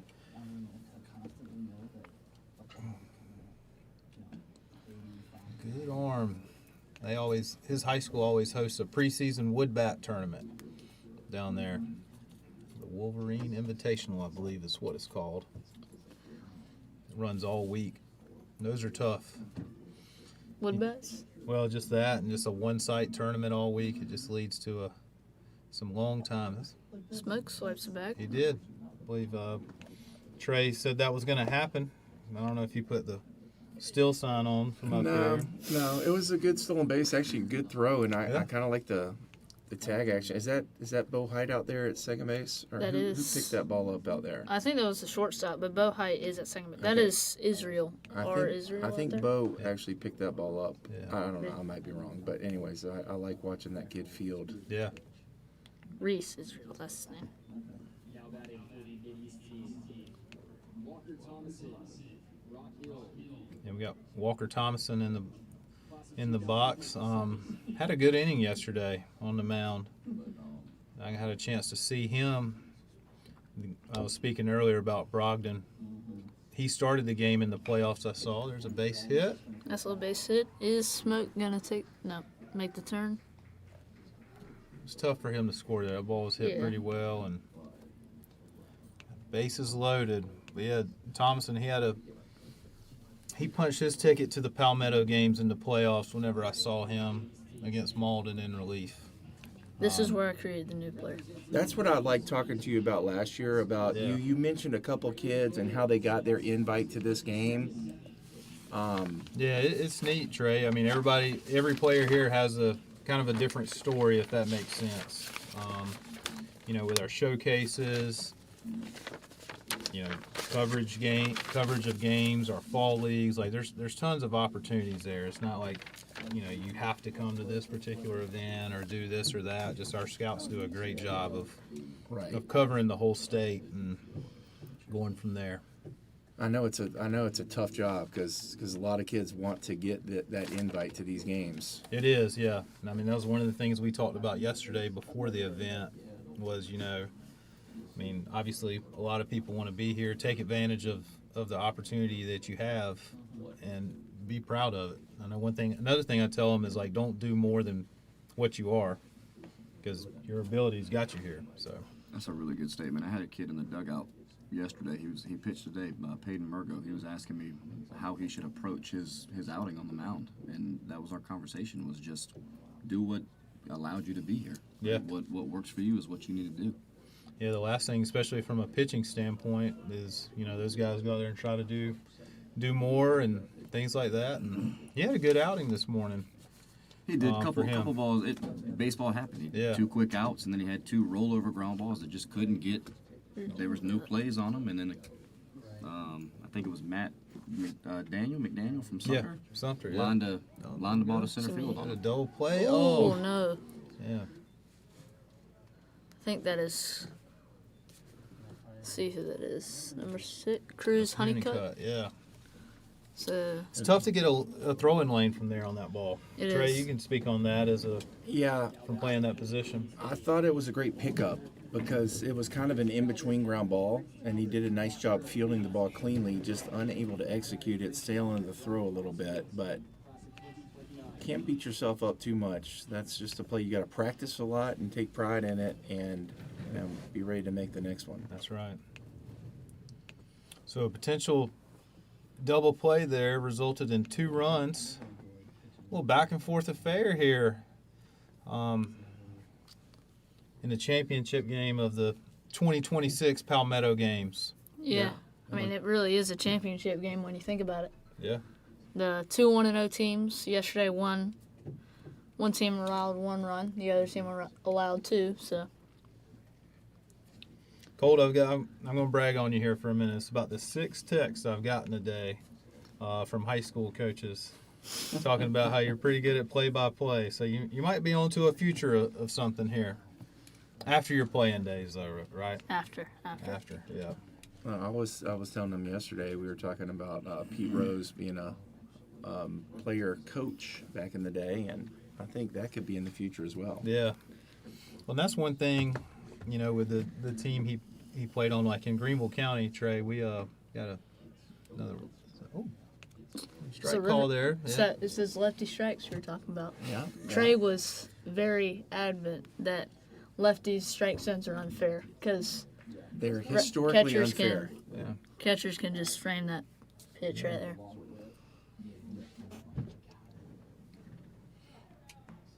But yeah, one of the things his coach this spring in Greenville, we have a middle school. We don't have like C team. It's just JV and varsity. Okay. And then in middle school, because I think we have 14 middle schools, so they have their own league. But he made a comment about Colt being the extra coach. I'd steal the signs within like the first inning every game. Yeah. It's so easy. Well, He wouldn't relay the signs. So well, he's got a good dad too, who's showing him the ropes. And I tell you, the thing that I like the most from the interaction between you two is when he was talking about fake stealing first and getting the middle infield to collapse. You said, okay, and what do we do whenever he does that? And he says, keep doing it. That is just a brilliant answer from a young baseball mind. yeah. So we got in the box here. I believe this Braden. is Brogdon again. Yeah, Yep. Braden He led Brogdon. off the game. No, where I they- think where the they- other kid where did. they picked up. You could be right. Yeah, the other kid did. Talbot 'cause- Talbot yeah, led us off. Okay. Talbot did. We were talking about this earlier, Dad, on a ground ball up the middle. You have to score if you're Thomason right now. Yeah. Grass, dirt, grass. Oh yeah, that's right. And this infield grass is super thick. It is thick, and that's. I think in that first game today, I think that's why it resulted in the runs we had. Yes. Just there were definitely some balls that were struck, Right. but at the same time, but there are times where the grass is at and it prevents runs from happening, but Definitely. it's tough to get this grass cut, like I said, with the rain that unfolded, here Friday. But again, the surface is great here. This is a great park. Yeah, I mean, I don't hate the thick grass. It's just a part of it. Yeah, I mean, both teams are playing on the same field, so. that's right.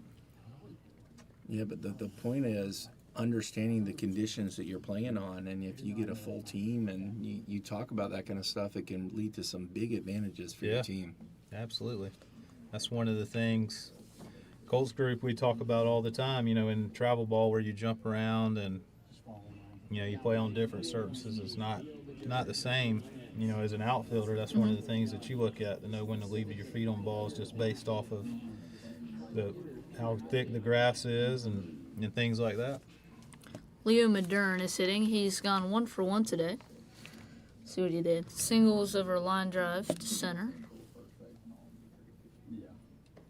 So one of the things I would do when I was at North Greenville, I was coached the first baseman, and every new ballpark we went to, we'd go over there and we'd inspect the territory, find out how much kind of foul ground you had, look for any, there's drainage stuff all over the place, and there's lips, and there's stuff that can affect you when you're running for a ball in the air, like the foul ball. We took a lot of pride in getting as many foul ball outs as we could, and that's just, once again, just kind of knowing the terrain over there Yeah.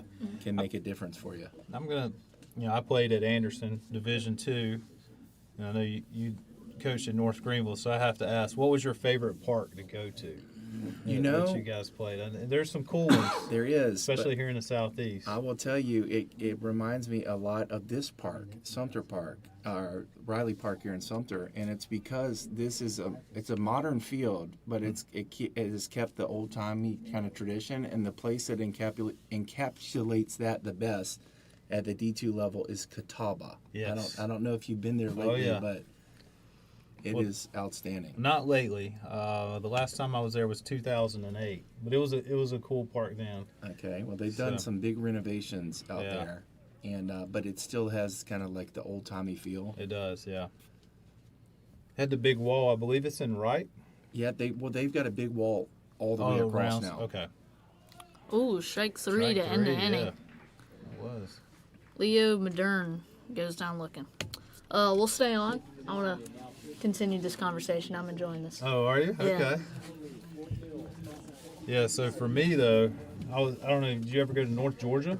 Yes, I really like that one as well. Yeah. They have some money over there too. They I mean, do. they've got pearls upon pearls.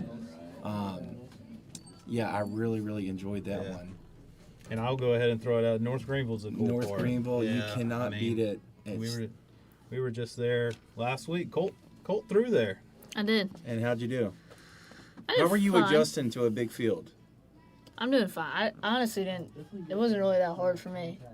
Everybody acted like it was going to be like the biggest change, but 60-90. I mean, maybe like the first tournament, I struggled with their strikes, just because the 12U. I mean, when I threw 62 miles an hour, I could get it there on a line, but when you add those extra 10 feet, it kind of Yep. does that a little bit. So I just had to, instead of aiming at the catcher's nose, I aimed at the top of his mask. So you made an adjustment, Yes, sir. and it went well for you. It did throughout the 13U season. How did you do in your wiffle ball season? And is it an actual season for the wiffle It is a ball? legit season. Okay.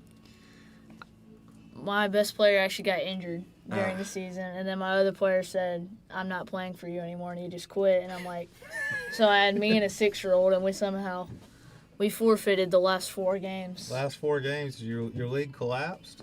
It's just because everybody was like telling me that I'm taking too long because I was on like travel ball stuff, and they're like, Okay. you're holding up the league, and I'm like, I'll just forfeit. I mean, I think we had a shot to get pretty far. I knew we weren't gonna win it, Right. but I think we could have gotten there to the championship. Well, now, do you post this stuff anywhere? We do. So we had a channel, then I don't really know what happened to it. Just kind of got deleted. But we did post stuff. Okay. They did, yeah.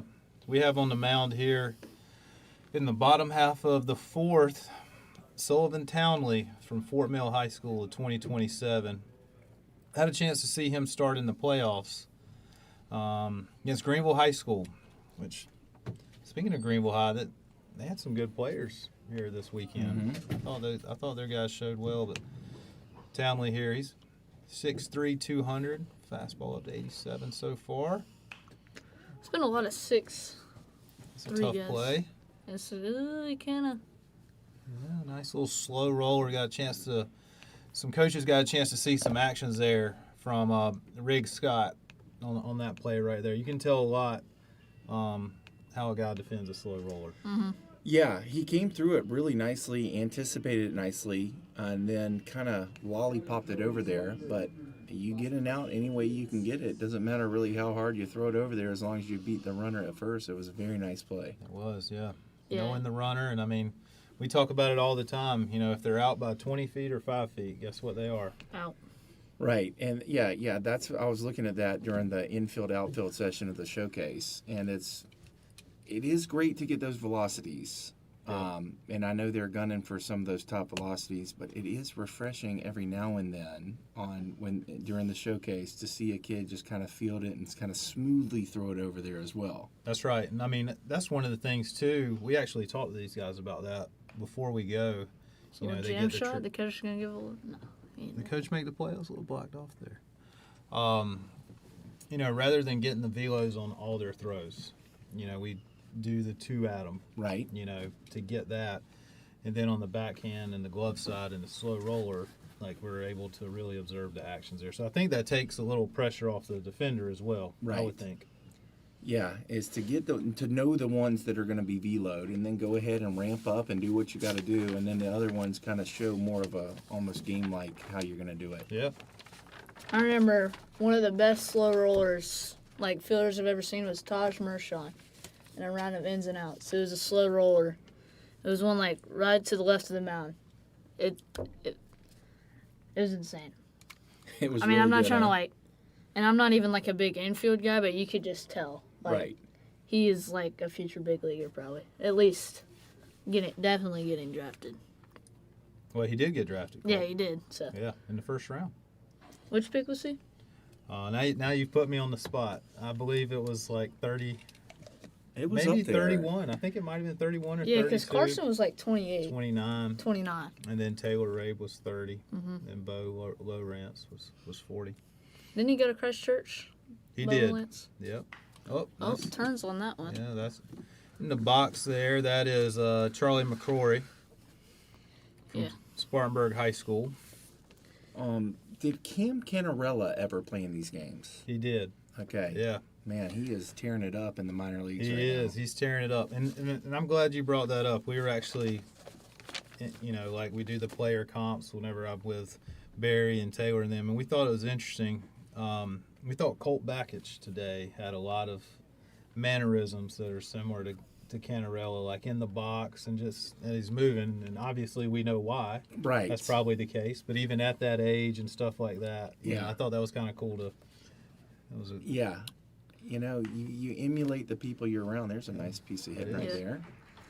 Charlie McCrory, is that how you say it? Yes, that's Stands correct. at 6'3", 225. Yeah, It's a lot of physical kids at this event. there are. I've kind of noticed that. I mean, you see it every year, but I feel like this year it's more.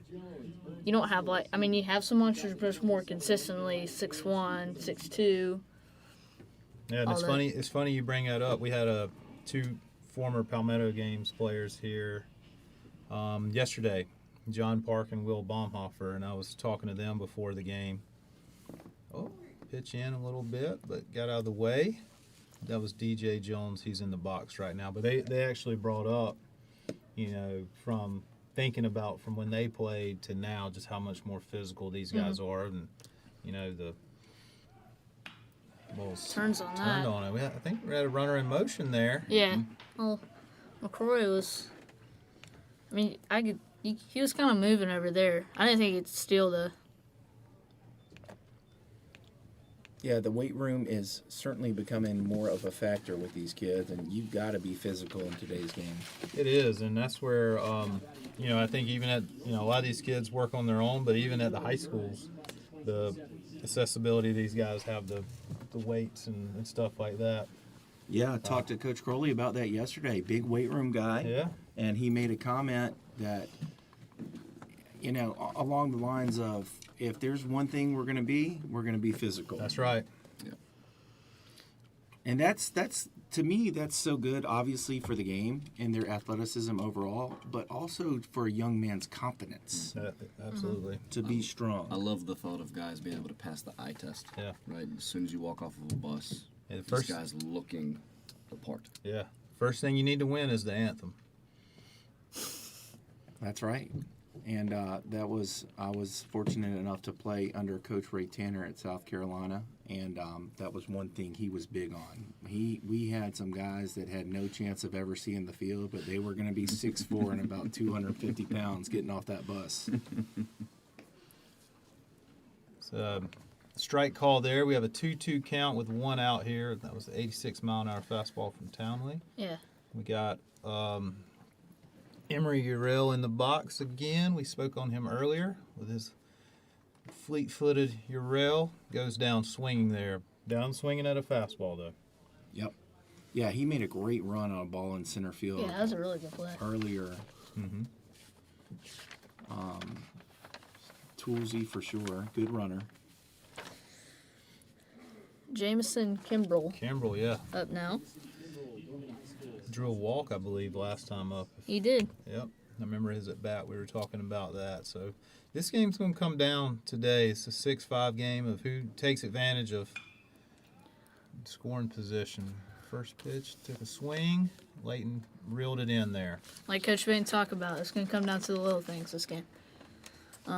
We'll be right back to you after a short break.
Mideast team. Ashley Mayo, Trotsky. Class of 2028. Welcome back to Game 3 of Palmetto Games. We have Ashton Mayo up to the plate, facing Chase Hendricks, I believe. Yeah, it is Chase. Moving from behind the plate to on the mound. Big physical kid. Seen him up to 87. Let's see where he's at today on his first pitch. It's 5 or 7, somewhere around there. Yeah. Had a little glitch there, but strong arm, physical kid. Threw a guy out earlier in the game. He did. Remember we were talking? I was with Trey. We were talking about that.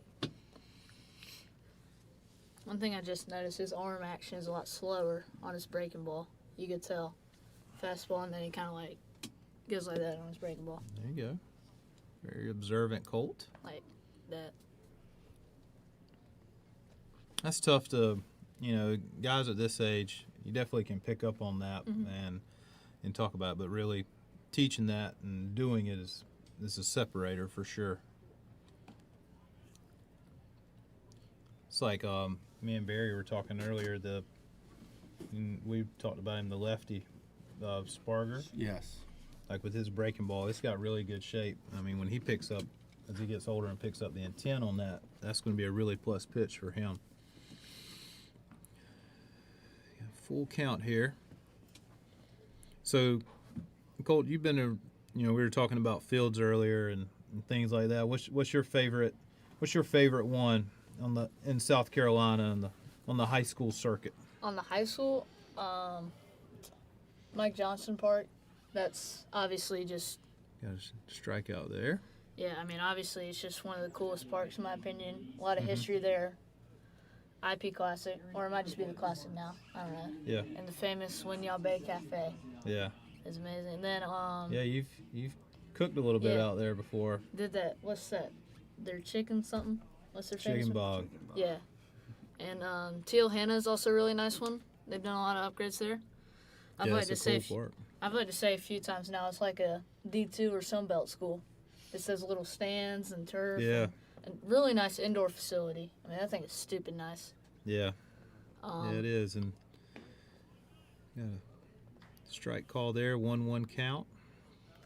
Yeah, Teal Hannah is nice. Yeah, it really is. I mean, Trey, were you on the staff at Blythewood whenever the Bengals made the trip there? Was that a year? I did go there. That was a great very game. Impressed. Yeah, In 22. I think sounds about right. Yep, that is a tough crowd to play in. Yeah, it Playoff is. atmosphere. Well, I went there for a regular season game. Oh, regular not the season game? playoffs. Yeah, I was Okay. at North Greenville in 22. Gotcha. Okay. I mean, 1-2 count. I mean, it's a turf field, right? yeah. It is turf. Yep, Yeah, yep. strike three there. Same place, yeah. Yeah, it is. It's a turf field, and I'd say in the last 2 years they've actually changed their bleachers. They upgraded, and now the bleachers actually come up.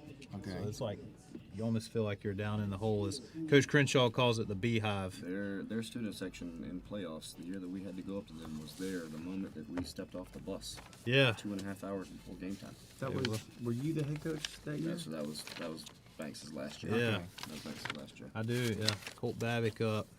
And I remember that. I remember talking to Banks before the game because the crazy thing is you guys have been at home for so long. The entire way. Yep. Yeah. Yep.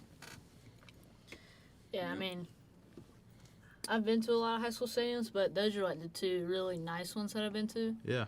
I mean, there's some other stadiums that I've been to so much that they kind of are just like Jail Man's one that. I mean, Yeah. it's not like. I mean, it's a decent field, but it just means a lot because I've been there Yeah. when. Don't be shaming Coach Bolton's field now. I said it's not a bad field at all. It's not bad. Colt Babick here, one of the more exciting players here in the Palmetto games. Let's see what he does here in a 1-2 count. And Hendricks is making quick work this inning. He's Yeah. playing no games. He's going to pick up the pace here. Oh, Oh, 3 up, 3 down. Line drive to third. what do we call that? What did that professional dudes call it? Like an atom ball or An something? atom ball. Yep. You should have seen some of the stories we got today. We got some real cool major league stories. Oh, really? Yeah, that North Greenville dude, Yeah, Eddie Taubensee. and then the Georgetown guy. That was Coach Sanders. Sanders, yeah. And yeah, he had a Bartolo Colon story that he shared with us Oh, when he really? faced Bartolo Colon and how. Are you familiar with the bomb bat? Yeah. Okay, like the indestructible wood bat. He told us about an at bat he had against Cologne where he proved that the bomb bat was not indestructible. And then Billy Sylvester's just full of stories. Oh, yeah. I think that was Billy Sylvester that told that story. That was Bartolo actually Colon. Coach Sanders. That was Coach Sanders, yeah. Was it? Coach Sylvester was a pitcher. Yeah. Yes, Coach Sanders played in the Reds organization, I believe, just like Eddie Taubensee. And he was talking about a trip, I think, maybe a big league spring training game or something where he got to face Bartolo Colon. Okay, that makes sense. Yeah. I was thinking so Billy Sylvester was the pitcher. Yes. Okay, I got them mixed up. I thought Billy Sylvester was the other guy. Yeah, and Eddie Taubensee was a huge prospect back in the day in the Reds organization. Ended up spending, I think, 10 plus years in the big leagues, and he's just a monster. That's the cool thing about that North Greenville staff. A lot of pro experience. Yeah, Landon likes to get guys that play professional baseball for sure. This has turned into a podcast. Yeah, I think that's kind of where we have gone. Yeah, that's here, where we've and gone. I'm here for it. Yeah.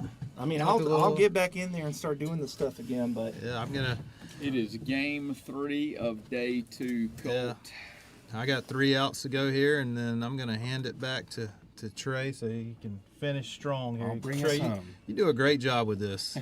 I appreciate It's it. one of the- I just appreciate the opportunity to stay involved with the game. You guys do such a good job, and I'm happy to be a part of it. Yeah. Ryan Cunningham making his final tosses here.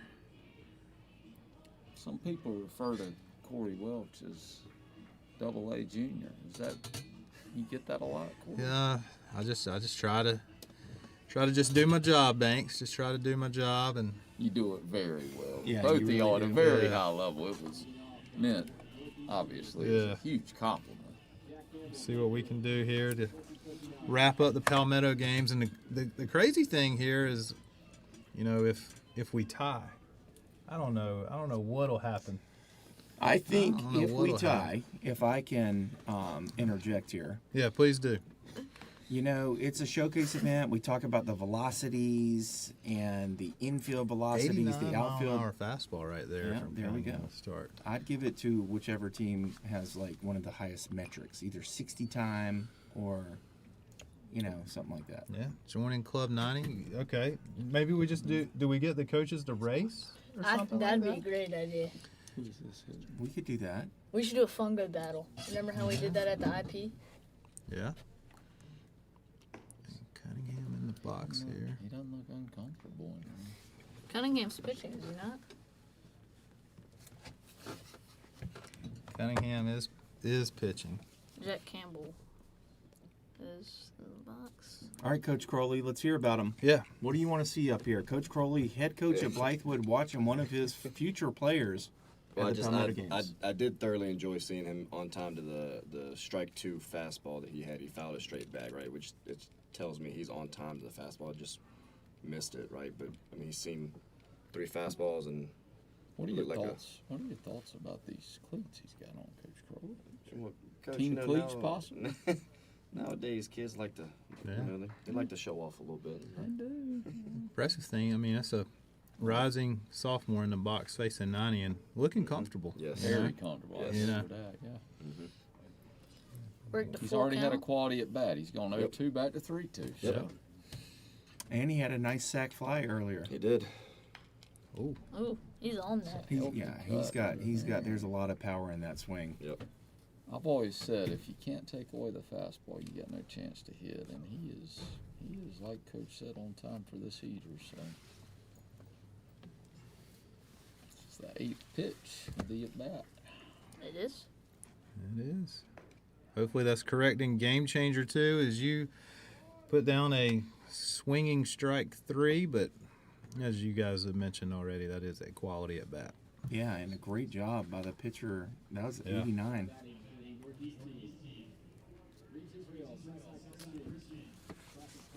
Reeves Israel. He's had a pretty good weekend. He has a good weekend. Yeah, he has.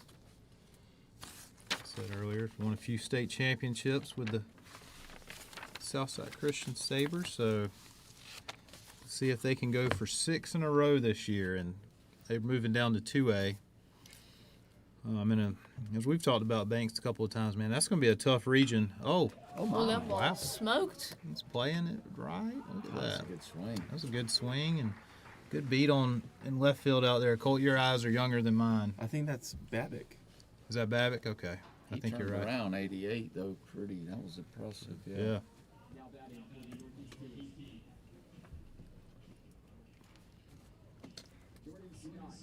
Jordan Scott. I feel like he's had. Maybe he snuck in another at bat or something. I feel like he's been. You know, sometimes that Yeah, I happens. felt like that with a couple of these lefties that we had earlier. Feels like he's hit more than the other guys. Yeah, He's behind some. But I hope that's not the case. You would have to call him out on the iPad there.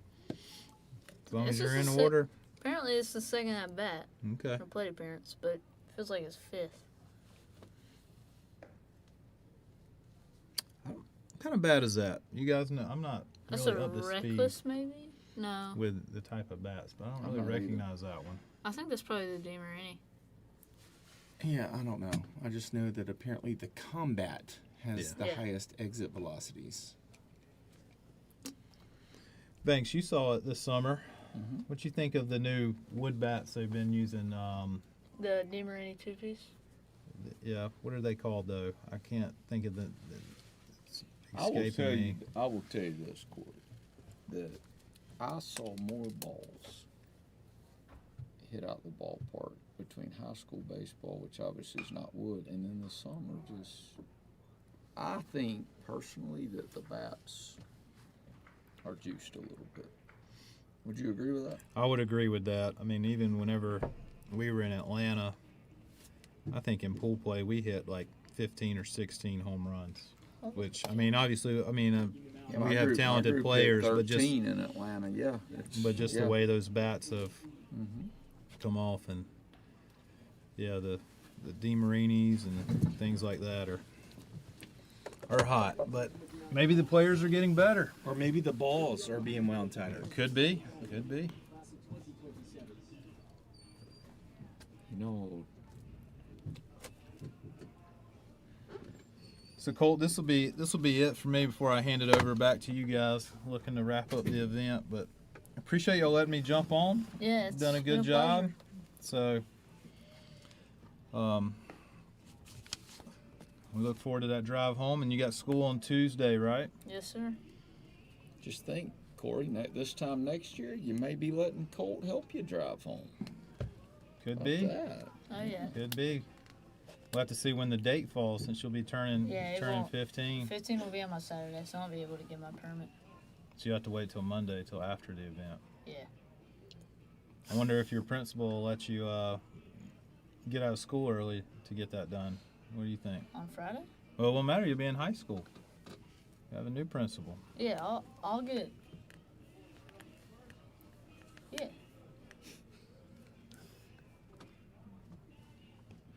So you excited about school starting back on Tuesday? I know Yeah. it's all over. I mean, Coach, have you guys started in? We started back Wednesday, actually. That's what- It's kind of crazy how everybody, like the schedules. I can't keep anything right on, because some of these kids have school tomorrow. Obviously, you know, some of them are. I know Bo and Greenwood. They're 3 weeks in. So, well, Trey, I'm gonna pass it on to Okay. you and bring it home for us. Okay? Will Appreciate do. it. Thanks for being up here.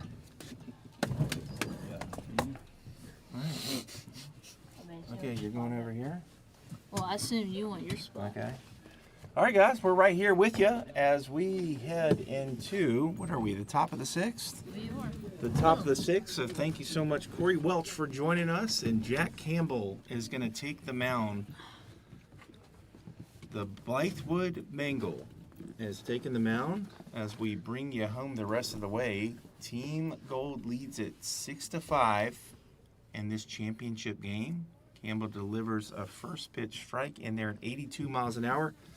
And he is facing, who is this? He's facing Colt. He is facing.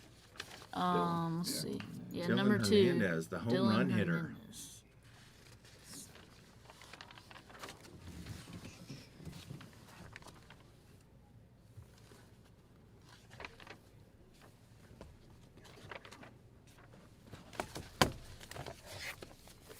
Here comes the 0-2. This one's bounced in the dirt. Hernandez, a home run in his last at bat. He did have that. Yeah, back-to-back extra base hits. Babbitt hit the double with 2 outs, and then Hernandez with the big 2-run bomb. That was the first runs of this game. Second inning. It's a good located fastball. Hernandez puts a great swing on it, hits it really hard out in the center field. The center field goes back and makes the play. That is Jamison Kimbrell from Dorman High School tracking that one down.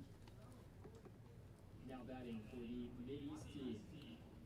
Hudson Riordan, 27 Academy. College of Charleston class of 2020. That's gonna- Campbell has drawn the short straw here. He's facing some hitters, man. I know. Sheesh. Yeah. Welcome to the big leagues. Hudson Riordan, yep. College of Charleston commit, just like Dylan Hernandez as well as Colt Babick. This one, did that hit him or did that go behind him? I think it went behind him. I think it went behind him there. Folks, you were in the booth here with Trey Dyson. We have Banks Faulkner, Coach Crowley from Blythewood, and the young Colt Welch. Bringing you the action, bringing you home here for Championship Sunday. Really good swing right there. Yep. Great swing right there. A nice line drive base hit. Ball smoked. Is that a change up there? Honestly, can't tell you. Yeah. Probably didn't get enough off of his fastball there. A little too close. I like the fact he threw it 1-0 though. 1-0 off-speed pitch there from Campbell. Riordan hits it into right field for a base hit. That's going to bring up Rohan Brimmer, who had a nice at-bat his last time up as well. He did. Let's see what he did. It was a single on the hard ground ball to the left field. Yep. I think I drove in a couple runs, if I'm not mistaken. Oh, maybe not, because that was right after the back-to-back extra Yeah. base hits. So 1-0 count here for Brimmer. Riordan on first. Top of the sixth, Mideast Gold leads 6-5.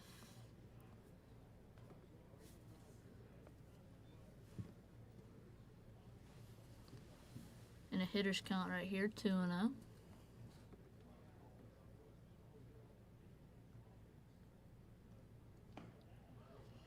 I feel like if you're in the situation of these hitters, if you have 19 hitters in a lineup, a lot of them are realizing this is probably the last at bat they'll get this tournament. So, obviously, if you're in this type of count, you're looking for a pitch that you can really hammer and Yeah. try to do something with. That's a great point. At least you're thinking that, right? Mhm. That's what I'd be thinking for sure. Like that is he got his hands there, but Yeah, I think that might be the back-to-back changeups from Campbell, potentially.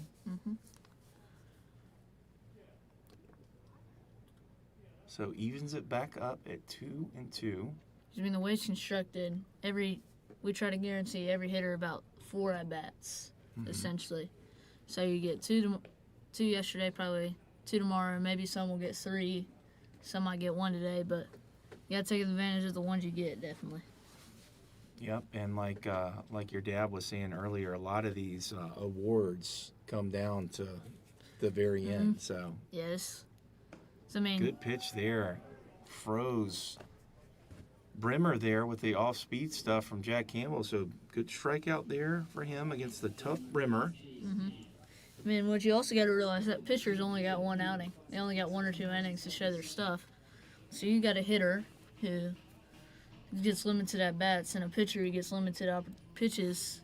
You have a pretty good matchup almost every time. Yep, that's the idea behind it as well. As Noah Layton comes to the plate from Nation Ford. He's done some good things here over the weekend. This is Mason Iser, I believe. Or am I wrong? I think this is Layton. Noah Layton. Number 5. Yeah, this is Layton. Yeah, You're on the wrong team. Noah Layton. I have no idea. This roster's. You're on the blue team.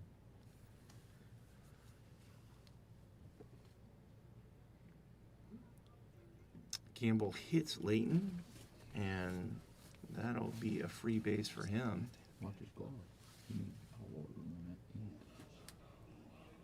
that. So base runners here for Team Gold, looking to add to their lead as Cooper Deal from the Kingsman Academy gets a chance here to make a name for himself.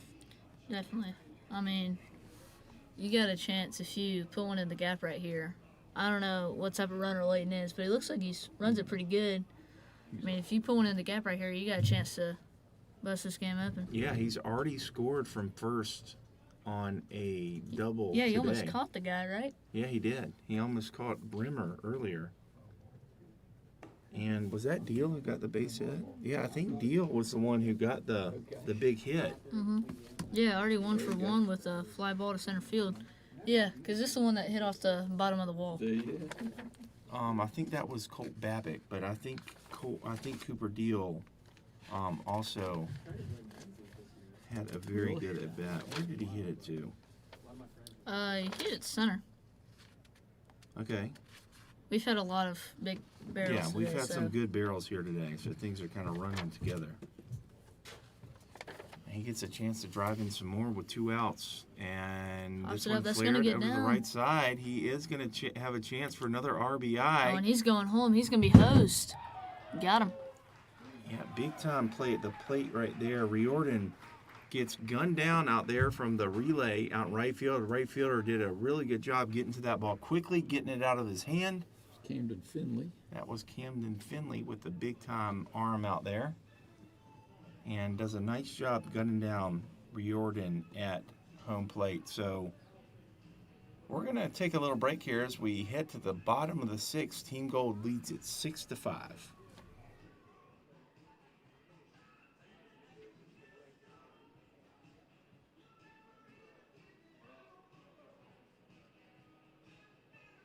Working behind the plates this afternoon, representing the Northeast team, Braden Owens, Prince High School, class of 2027.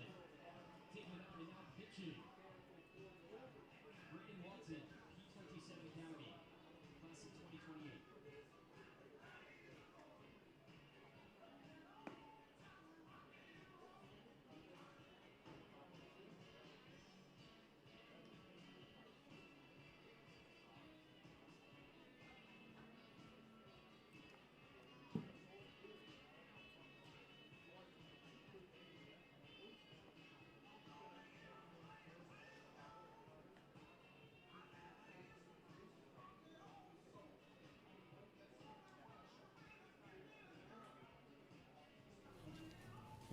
Number 9, Braden Long. Number 9, Braden Lawton from P27 Academy, a 2028.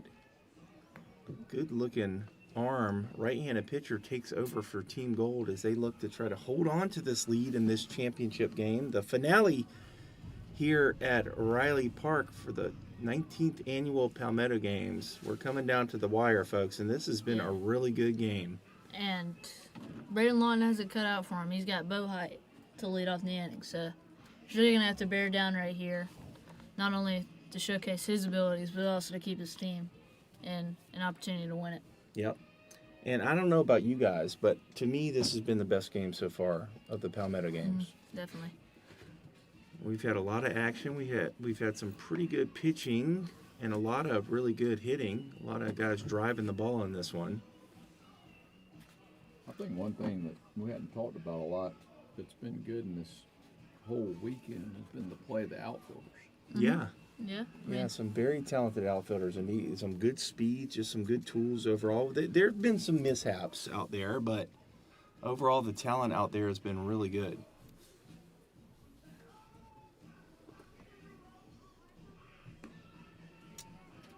So, Coach Crowley, you're familiar with Braden Lawton. You saw him at Spring Valley. What's your thoughts on him?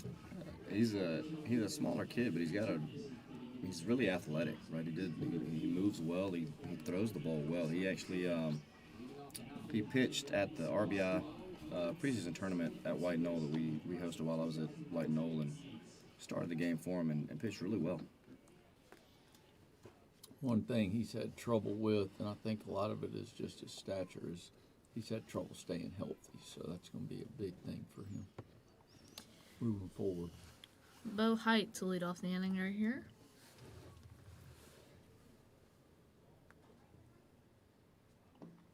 A good-looking fastball to start off this sequence here from Lawton. Like it goes right after one of the best hitters on his team with a fastball. Yeah, quick arm. That one only registered at 81, but it certainly looked a little bit quicker than that. There he goes with the breaking pitch. Gets a swing and miss. It's on a cutter, right? He might be throwing cutters, which I'm a huge fan of. And now we'll see what he does. I guess he's thrown the same pitch, back-to-back pitches. We'll see what he goes with here. Same thing. Yeah, coming in at 80 miles an hour. Why do you like the cutter so much, Trey? The cutter is such a great pitch because the pitcher gets to keep the same arm speed as the fastball. Mhm. And if you can get a guy that can kind of throw a natural cutter, to me, it's just almost like a free cheat code to create some little bit of a late life to just get off the hitter's barrel. That This ball ball is is on the barreled. barrel. And just like Coach Faulkner said, good outfield play. Once again, that is Briggs Talbert tracking that one down. Yeah, he was camping on that. That's a really good swing by Bo right there. It's just hit it right at him, and that left fielder is playing kind of deep. Yeah, smart. But I will tell you, if you get a chance to learn how to throw a cut fastball, not everyone is naturally good at it, but if you are, it can be a real difference maker for you in your career. That's going to bring up Luke Young. And with so much information out there, with all these pitching labs and Yeah, just all this stuff, you can go online or get with a good pitching guy, a guy like Coach Faulkner, and he can show you, how to do it. And if you get good at it, it can be a weapon for you. Good thing about the pitch is it's a pretty easy pitch to learn. ran it up to 87 right there. Yeah, that was up to 87. So he was throwing little cutter sliders to Bo Height in that first at bat. I think it was a mix of a cutter and a slider. Like a slider, just you don't get around it as much. Yeah. 'Cause, I think with the slider, don't you want to kind of get around it and in front of it a little bit? Yep. Yeah. I've heard some people refer to that pitch as a slutter. A slutter, yeah. Yeah, I mean, I can see that. Or a cut slider. 3-0 here, and there it is. So you can So- see he likes that pitch. He feels like he could throw it for a strike. He threw that in a 3-0 count, was able to get that little. Yeah, got some more break on that one, definitely.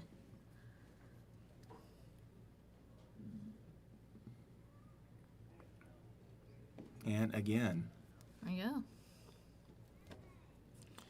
Battle back to 3-2. so he obviously has a lot of confidence in that pitch. Yes, I mean, if you can go over a strike 90% of the time, I mean, it's going to be a pretty good pitch.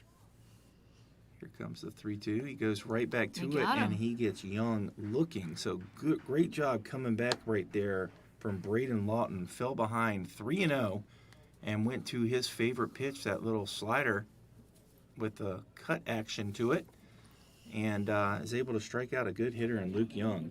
And Camden Finley comes up to the plate now. As my dad said, one of the best tool players in the state. Yeah, and we got to see it right there to end yeah. last inning and getting the outfield assist. Was that him in right field that threw that ball? That was him in right field. And, a lot of times, I don't know if you've heard this saying before, but a lot of times when the guys make a good play in the field, they come up and they hit, and they end up having a good at-bat. You ever heard of that one, Colt? I have heard of that, and I think it's true. Well, I can attest. we'll find out right here, but he's going to have his hands cut out, or his work cut out for him as Lawton is feeling it out there. Definitely is. I mean, he's only thrown 2 pitches so far, like 2 different types of pitches. Right, and that's really all you need when you have great stuff. That seems to be a really good pitch for him, and you can just see the amount of confidence he has on the mound. Yeah, I mean, he's only thrown 1 legit fastball, I think. I mean, he's thrown this, what'd you call it, Max? Slutter? There it is again, Got him. and it's perfectly painted over the inside corner of the plate. So 2 strike 3 lookings from Braden Lawton, and a very impressive performance from him. So we are all the way through 6 innings here. We'll bring you the top of the 7th when we return.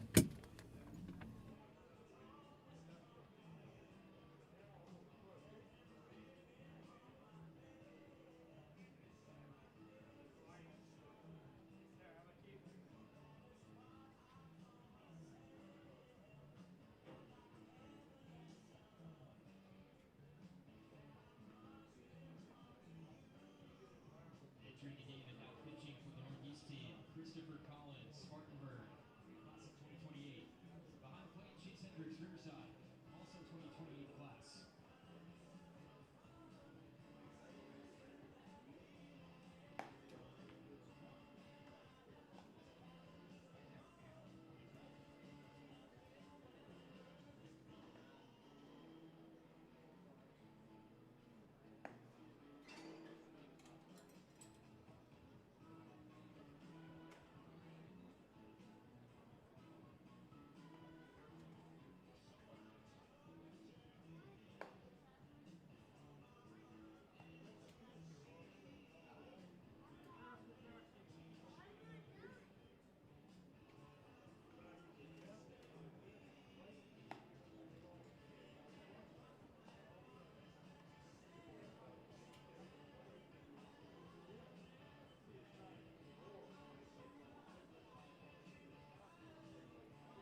All right, folks, we are in the final stretch here at this year's Palmetto Games, and we have a new pitcher on the mound for Team Red. This is Christopher Collin from Spartanburg High School, a 2028 right-handed pitcher.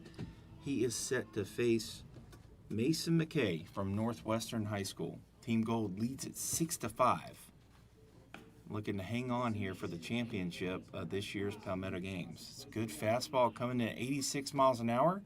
Gets in a swing and a miss from McKay.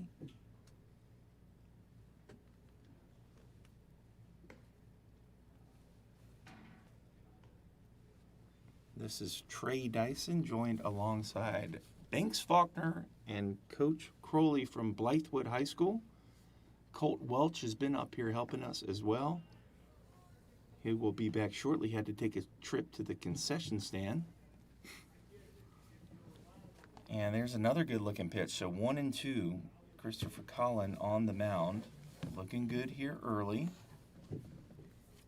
This one down in the dirt for ball 2, 2-2.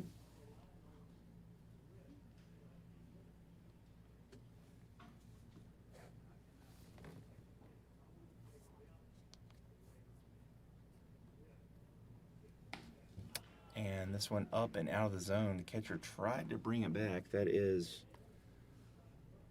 Chase Hendricks back there. He had an outstanding showing on the mound. He's putting in some work behind the plate as well. Here comes the full count pitch. This one up and away. A chance for the second baseman to make a play. And I believe that is Bo Height out there at second, fielding it and making the play. So one down here in the top of the 7th. And that's going to bring up Jack Provenzo from Catawba Ridge, 2028 outfielder, left-handed batter.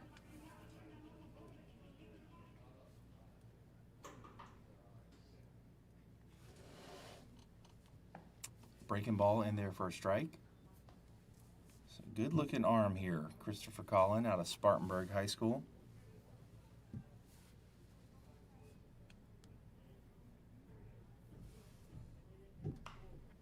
Gets one he can handle right there, pops it straight up.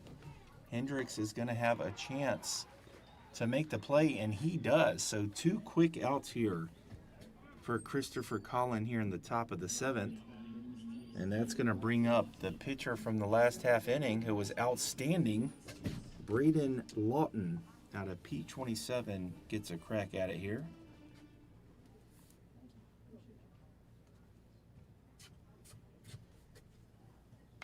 And he swings at the first pitch. This one's popped straight up. Hendricks, another opportunity, and he makes it after he locates it. So an outstanding job right there from Christopher Collin. And 2 pretty good catcher pops there for Chase Hendricks to end the top of the 7th. So after 6.5, Team Gold leads at 6-5. We will be right back.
And welcome back in, everybody, as we head to the bottom of the seventh. And we got a new pitcher on the mound for Team Gold, a chance to take a look at 2028 right-handed pitcher Ashton Mayo, who was attending Trotsky Academy.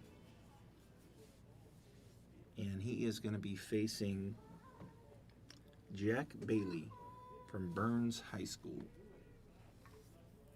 Team Gold leading at 6-5. Good pitch right there and a good hack from Bailey. Bailey's been getting his money's worth here. 86-mile-an-hour fastball from Mayo.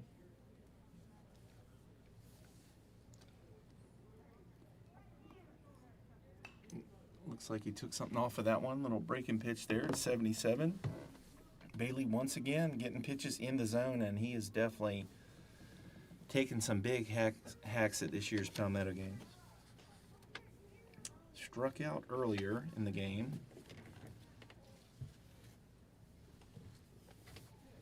And in an 0-2 count here. This one just misses. And you see Team Red has a catcher back there. Team Red is catching against his own team. I believe that is Braden Owens back there. And another hack in the zone. Fouled away.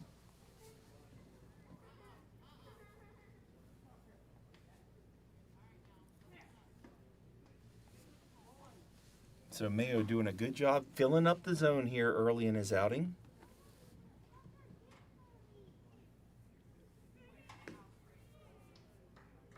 Misses with the breaking ball right there. 2-2 count.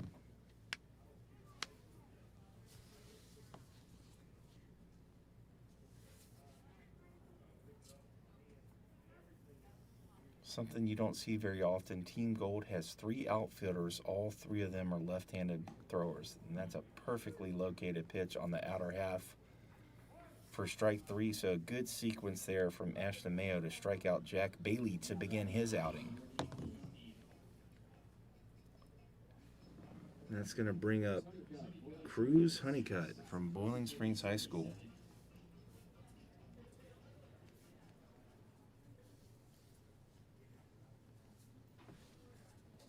Y'all ever seen that before? 3 lefties in the outfield? It's definitely odd. Or unusual.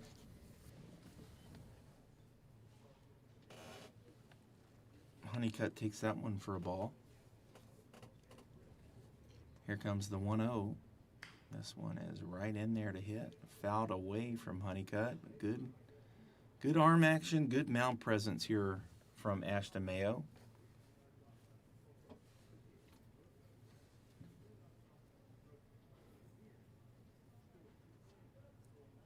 And he's ready to go again. Here comes the 1-1.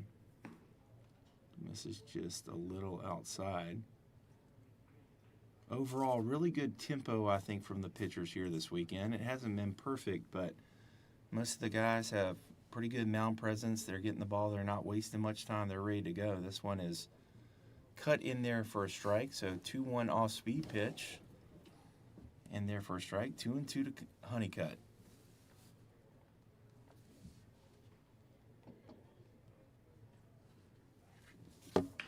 This one, a good fastball, but a really good swing from Honeycutt. Hit deep into center field.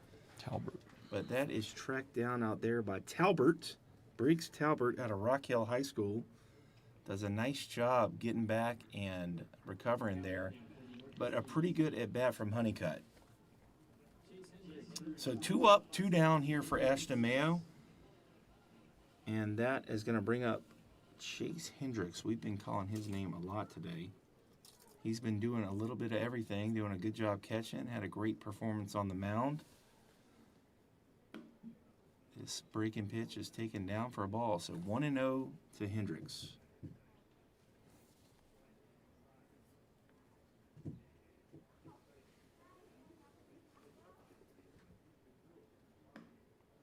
Good pitch, strike 1, so 1-1.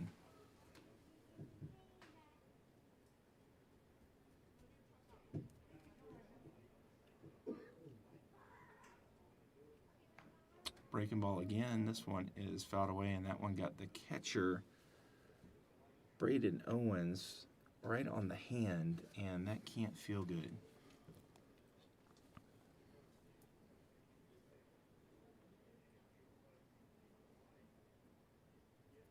Coach Collier out there giving the young catcher a little bit of time to try to shake that one off.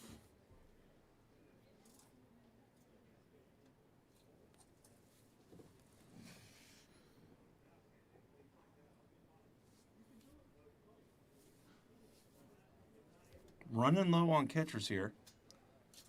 Deep into the day here on Sunday. Wrapping up the Palmetto games as we head down the final stretch.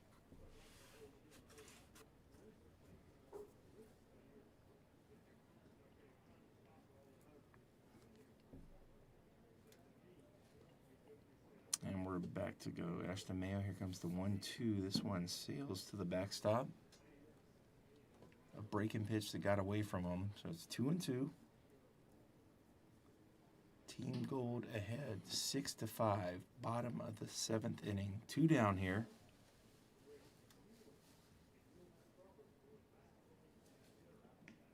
And another one gets away from him. So it's going to be a full count here. Hendricks a chance to get on base and keep this inning alive for Team Red.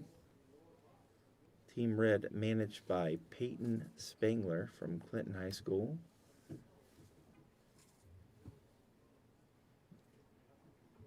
And just a perfect fastball on the outside corner. Very good performance from Ashton Mayo. Goes 3 up, 3 down with 2 strikeouts. And mixed in with a good play out there from Briggs Talbert in center field. It's a good inning, good sequence there for Team Gold. So we are through 7. We're going to bring you the top of the 8th when we come back.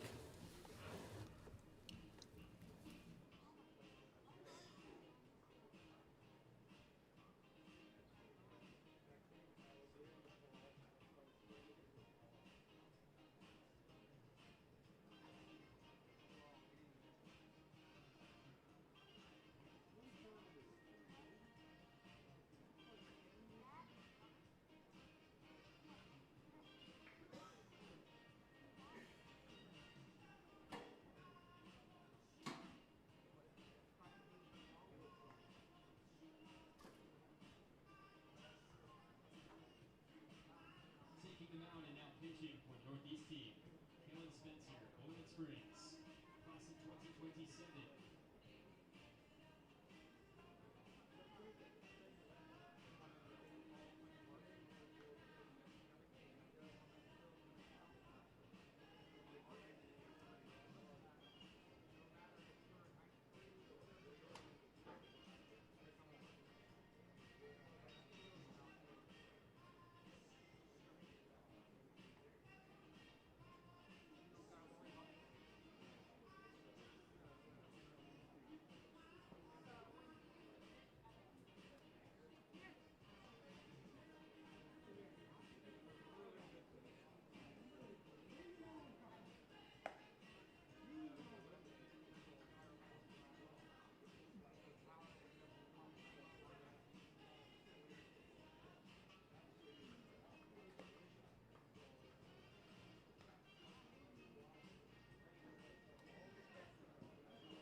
All right, everybody, we have made it to the top of the 8th inning, the final game of the Palmetto games, and it has been a good one.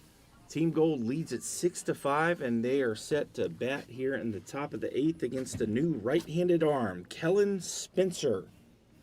Kellen Spencer is from Boiling Springs High School, and he is set to face Luke Smoke from Heathwood Hall.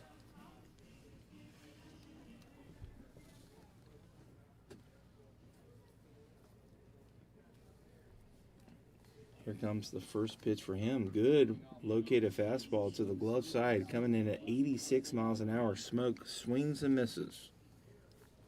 Good hack, though. Smoke's got slightly choked up on the bat here. This one misses away. Yeah, Smoke, pretty good bat to ball skills. Very talented in a lot of different areas. Walked so far today. Another good hack. That good quick swing from him. He missed it. And good pitch there from Spencer to get ahead 1-2. Colt, why don't you get a chair, buddy?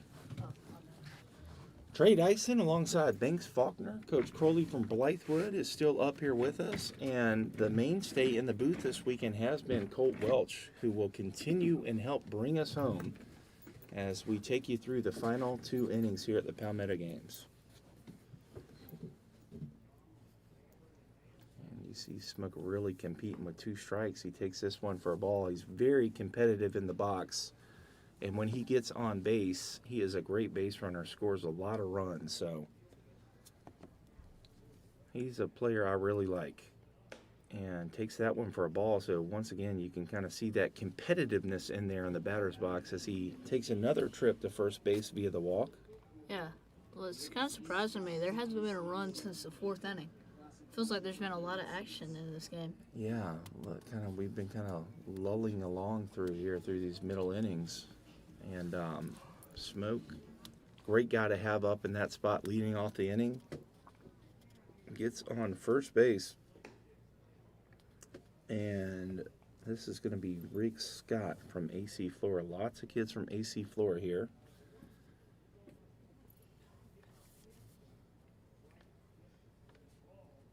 So Smoke leads off at first. Scott is now in a 2-0 count as Spencer misses up and out of the zone.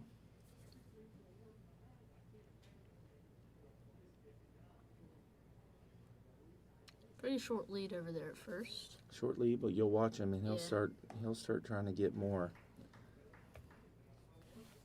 There's a strike in there, 83 miles an hour to Rick Scott. So 2-1, great hitters count here for Rick Scott. Yeah, obviously his last at bat, really looking at a damage right here. This is a pretty well located pitch on the outer half, maybe a little bit high. So 3-1 now to Scott. And yeah, if you're Scott, you're looking for a pitch that you can hammer. Yeah, and I mean, that's probably why he didn't swing at that pitch, because most hitters in a game, I mean, even I would probably swing at that, but in the situation, you need a big swing right here. Yeah, well, he did not get a pitch to do it with, and he has walked. So back-to-back walks here, and Team Gold really trying to add to their lead here. And Coach Collier out there, looked like he may have been giving signals there to Team Gold. Gotta love that. Signs in the showcase. Yeah, why not? You talked to him before the game. What were some of the things that he was telling you before the game that he wanted to see his team do? There's so many sheets, I kind of forgot it. They're right there. Give me Oh, those two. Okay, we'll give you your notes. This one is hit to the right side That was a really good piece. by Walker Thomason. One of the things he did talk about was taking the right type of swings. In that situation right there, that's definitely the right type of swing. Just let that ball get deep and take it backside and pass on the torch to the next guy. Well, it looks like he did exactly that. And he's got to be feeling good about that. Now we have an interesting dynamic here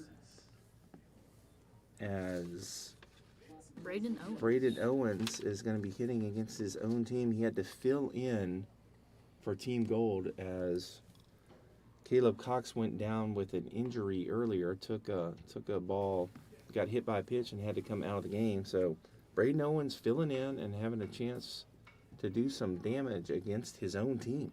It feels like 3 games ago. It does feel like a while ago. We have been here for a long time, but we're bringing you home. This exciting game, a swing and a miss there from Braden Owens. Yeah, I mean, I don't hate that swing. I mean, looking to do some form of damage. Yeah, You just got to stay on it. He's really open. And even when he takes a stride, he's still open. So that might, if he stays on that, that's not a bad swing at all. nope. No, well, he's got a Was that a called strike? Are we in a Yes, sir. 1-2 count? Called here? strike. Okay, That's On good. the outer half. Good pitch there from Kellen Spencer. 1-2 count.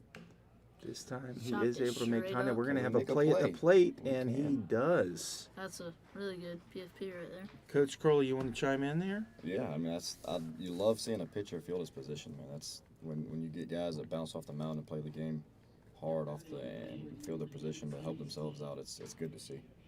Sometimes you get guys up there that like to stand there and I call them spectators, right? Yeah. Trying to buy a ticket when they don't want to move off the dirt. That'll bring up Briggs Talbert with the bases loaded here, looking to add on for team goal. But I do have a question for both of you guys, and that involves pitchers catching pop-ups. I'm a huge fan of letting my pitcher catch the pop-up. What are y'all's thoughts on that? I think it's purely dependent on who's on the mound at the time. Yeah, 'Cause I would agree with that. If I have a guy that I know is a pitcher only, right, and he became that way because you could kind of tell he didn't find a home on the infield or the outfield, but had a really good arm. Yeah. Right. I'm gonna err towards my fielder. Right. If I got a closer that's my center fielder or my shortstop, then yeah, he's gonna take the ball. Okay. Well, I've just seen it so many times where pitchers just assume that the infielder is going to catch the pop-up, and then that ball just bounces right there. So whenever I'm in charge, I always let the pitchers at least have a say-so when it comes to that. Oh yeah, anytime in practice, right? I'm always gonna throw a guy on the mound just to make him catch him from there. But if the infielder is gonna be able to get to the ball, I expect him to make the catch. Totally understood. 2-2 count here, and that is a perfect pitch. Just way too good to take there with 2 strikes. Briggs Talbert goes down on an 87-mile-an-hour heater from Kellen Spencer. So Spencer pitched himself into a bit of trouble, but he's going to have a chance to get out of this without allowing a run. But first, he's going to have to get past Leo Modern from Indian Land.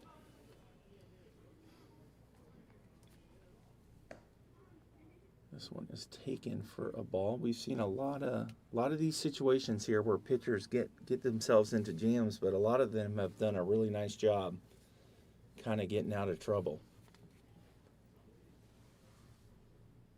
This one is just perfectly painted on the outer half. Well located fastball, 87 from Kellen Spencer.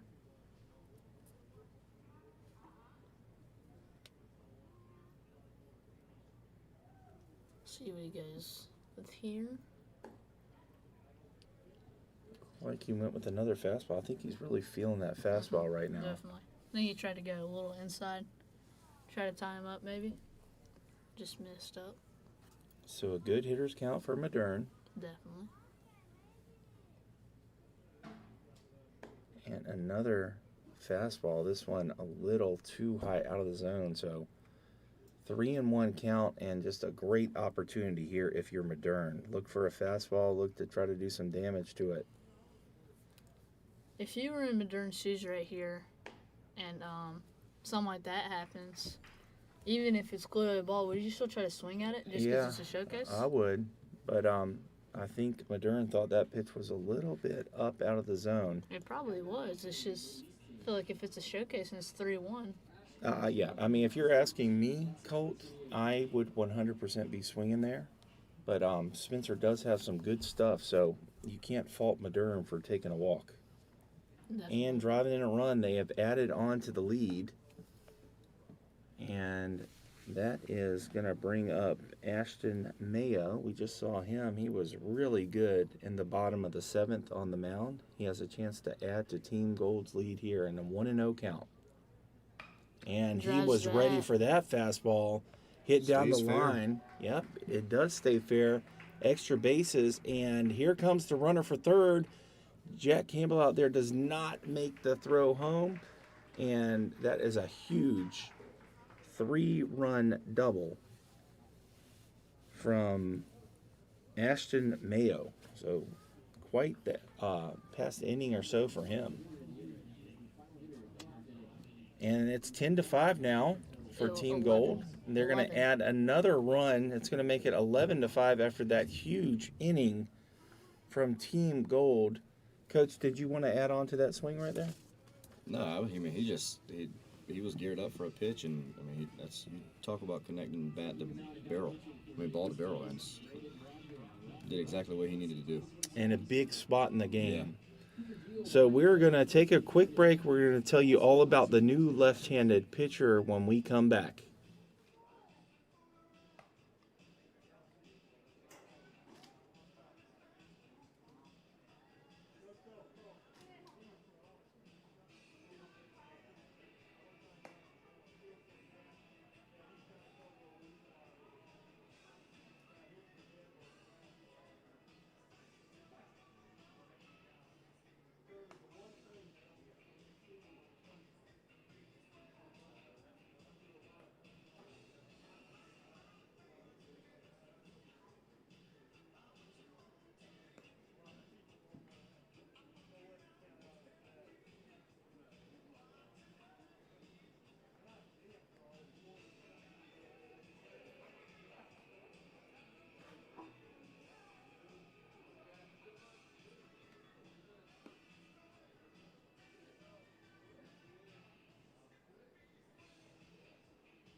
Leading off for the Northeast team, the bottom of the 8th inning.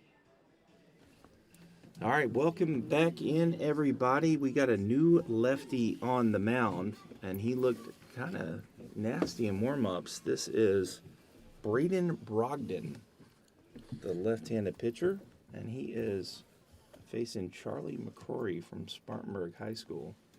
His first pitch is taken for a ball, but just a big inning in the top of the 8th. Team Gold gets credited with 5 runs thanks to the big hit there from Ashton Mayo. Yeah, if this is like a legit baseball game, which it kind of is, but if this was a high school situation, if you're probably Northeast right now, what are you telling to your players if you're the coach? If I am Northeast, the red team, I'm saying, hey, we got to get on one batter at a time. Whatever you got to do to find your way on base is what we got to do. We got to get base runners. That's it. Banks, what about you? Yeah, what I'm telling them, Colt, is here. We don't have to get. We're chasing 6, so let's try to get 2 or 3 here. And like Trey said, you just got to get a guy on and then pass the torch. You can't hit a 6-run homer, so let's just try to cut in this thing a little bit and give ourselves a chance in the last inning. They got a chance here.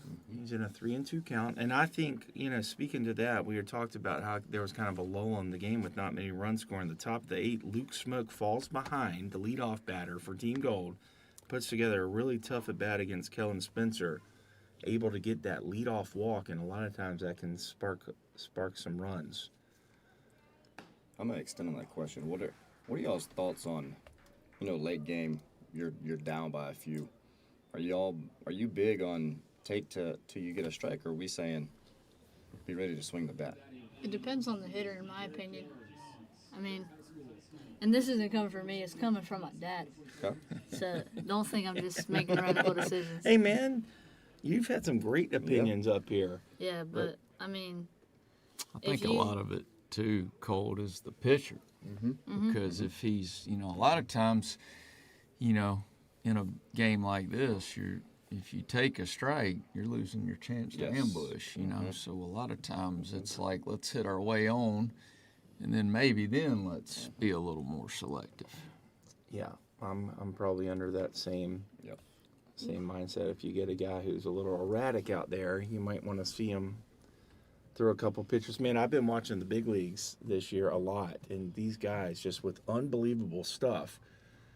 Some of them are almost unhittable, but with the true strike zone, it's also not the easiest for these pitchers to throw 3 strikes in the zone. So I swear, if a good strategy in the big leagues might sometimes be just to go up there and never swing the bat. That's maybe the best strategy for some of those guys to get on base. A dude did that, and he got on base like half the time. He was injured and he couldn't swing. So in spring training, got out there, didn't swing the bat, had an OBP of like 500. I mean, yeah, this one is fouled down the right side. Noah Layton. Oh, he wow! has to What a And play. he does. Yes, that's what's his name? that is Layton out there. He has Yes. made some pretty good plays out there overall. And Coach Faulkner was talking about just the outfield play in general. That's an outstanding play. Running into the fence, running full speed, and making a very clever grab out there for out number 2 here in the bottom of the 8th. And that's like a very brave play. It's like an outfielder when you're running full force. Because, I mean, he might have seen the fence, but sometimes you don't have time to look down and see where you're at. Right. So, I mean, you Yeah. say you're not going to slow down, but your body doesn't even let you make a choice. You're going to naturally slow down. But Yeah. didn't slow down one bit, just got there. No, he got there, and I think I don't know him, but just from watching him play over the weekend, I bet you he has taken a good visual kind of internal image of his surroundings, and I bet you he's almost processed that play before even making it, kind of knowing how much room he has over there. He seems to have good awareness out there. I had to call him our strength and conditioning coach. He would always have us get on the fence, take 20 steps out, and then he'd do drills. And in our head, we'd have to picture Yep. how many steps we had left. And we weren't allowed to look at the fence. Okay, We just yeah. had to go straight off our mind. That's a great drill, and especially at a young age, so you must be working with a pretty good guy there. As Yarrell hits one on the barrel and drills it over the left fielder's head, get a chance to see a good piece of hitting from him as well as his speed. He got to second base very quickly. One of the top 60 times, I believe. Yeah, very impressive from him. We've seen him out there making some good runs in the outfield as well. Now you have Jamison Kimbrell up to the plate.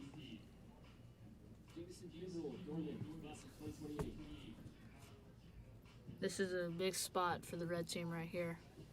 You either need to get this guy on or he needs to just find some outfield grass for his team. Yeah, they could really use a run here as they try to battle back, but it's going to be tough. This left-left matchup, Braden Brogdon looks like would be a very difficult matchup for a left-handed batter. Definitely. Banks, if you're Braden's pitching coach right now, what pitches are you calling in this situation, do you think? With a 6-run lead, I'm going to force him to hit my 85-mile-an-hour fastball. I'm not going to spin him right there. I mean, because what they're just trying to do here is just string this in along. You probably got a better matchup if you're the red team on deck. There goes Yarrell showcasing that speed, and he zooms into third base. Very, very impressive, getting a chance to show off his tools. Kind of like what you have been talking about a lot, Colt, is, hey, this is the last opportunity for a lot of these guys, and Yarrell has earned himself a lot of points here just in this, this inning alone. Definitely. And Takes his walk. yeah, 4-pitch walk there. And that's going to give Jack Campbell another opportunity. This time he gets to face a lefty. Now batting for Northeast, Jack Campbell, class of 29. Had a good at-bat last time. Did go down swinging. Gets one to hit right there. Coming into him. There's that 85-mile-an-hour fastball. Kind of ties up Campbell. Swing and miss. There goes Kimbrell. He's off and running. And this ball is going to be sailed over a little errantly there. And Team Red's going to score a run. So good base running there. Yarrow comes around to score on the double steal. Make sure you give them both credit for a stolen base right there. Here comes the pitch. And Colt is done with the game changer. And if you want to find the box score from this game, type in Mideast Gold 2026 into game changer and you'll be able to find it. Is this Jay Campbell hitting? This is Jack Campbell. Jack Campbell. Yep. Blythewood High School. One of Coach Crowley's kids. And he is in a good count to hit right here. It's a 3-1 count from Braden Brogdon. And it's going to be up and out of the zone. So another walk. Got a little 2-out rally going for the red team. Yep. Brogdon was able to get a strikeout in that great play from Noah Layton out there in right field. Got the first 2 guys out. But since then, it's been a double by Yarrow and back-to-back walks from Kimbrell and Campbell. They've been able to push across a run thanks to the double steal. So runners on first and second. Team Red trails by 5. And this is Reeves Israel taking a good hack at that one and fouling it straight back. 0 for 1, but he was the one. Remember the left fielder was playing super deep? And he lined out straight to him? Yep. Yep, we've had some loud outs in this game. Some Adams balls, if we like to. What was his name? Billy Sylvester. Billy Sylvester calls Some it. Adam balls. Wonder why he calls him that. Adam. Hit him right right at at him. him. Oh. Get it? ATEM, Adam. Oh, I thought he was saying Adam, like ADAM. And this one is skied out to right. Layton. He hit it to the wrong place as Layton secures that one, brings it in, and limits the damage here in the bottom of the 8th. So Brogdon does give up 1 run, but flashed some good stuff along the way in his outing. And folks, you wouldn't believe it, but we are headed to the last inning here in these Palmetto games, and we'll bring it to you when we come back.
All right, ladies and gentlemen, we are here. It is the final inning of this year's Palmetto games, and we have a new lefty on the mound for Team Red.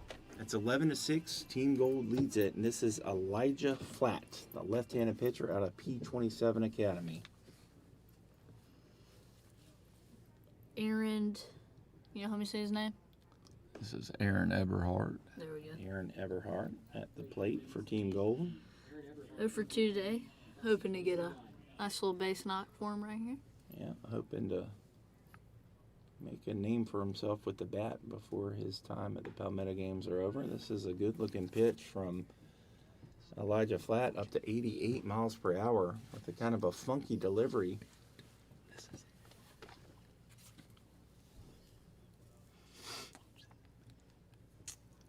It is 1-1. There's another open stance there from that left-handed pitcher. Mm-hmm.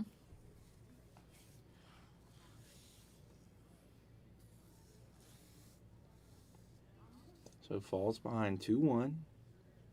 Yeah, this one's not as unorthodox as the other one. The other one was kind of very open. There's another good fastball coming in at 88. Ties up Eberhardt, so 2-2 count. A lot of good arms here at this year's Palmetto games. We've seen a lot of upper 80s, lower 90s, creating some really tough matchups for the hitters here.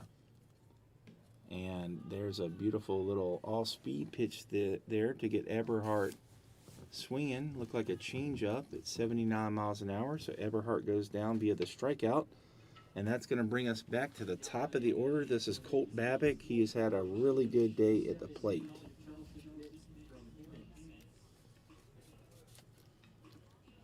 He smoked a double off the wall into the right center field gap, or at least it short hopped the wall, and last at bat, he had a line drive to the third baseman. This one up and out of the zone.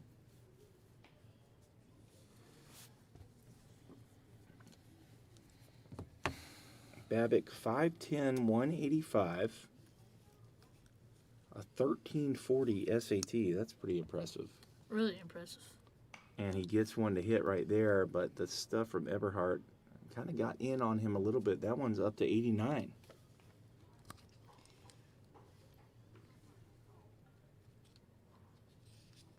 Coach Banks, would you say that there's been like a velo inflation over the past couple, like the decade or so? Yeah, no doubt about it. I remember, Colt probably 15 years ago or so when they started this event. Sort of the benchmark to get here as a rising senior was 85, and now I would say to get here as a rising senior, it's 88. Definitely. So, yeah, no doubt about it. I think there's the guys are trained. There's more specialized training. So, yeah, no doubt about it. Here comes the 1-2. This one is just painted on the outside corner, and very impressive start here for Elijah Flatt to get the talented Colt Babbitt on strike three. So back-to-back strikeouts for Elijah Flatt to begin the top of the ninth. That's going to bring up the home run hitter, Dylan Hernandez, out of AC Florida, going to College of Charleston. Hit a home run earlier here today.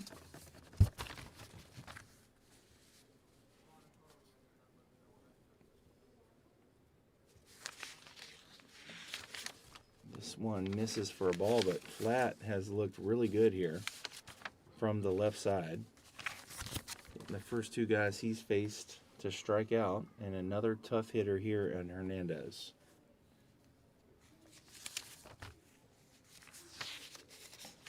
Another good pitch. Some good late life there.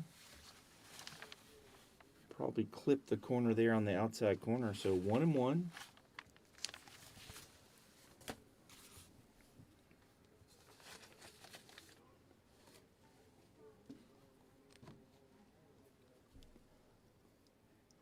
And another well-located fastball.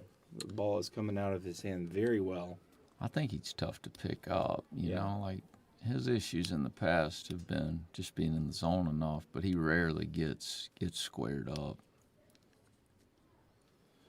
Yeah, it looks like he'd be a really tough matchup, really for righties or lefties. A lot of stuff coming at you, and just an outstanding, impressive performance. An 88-mile-an-hour swing and miss. Elijah Flatt strikes out the side here in the top of the ninth to give his team a chance. They trail by 5 as we head to the bottom of the ninth.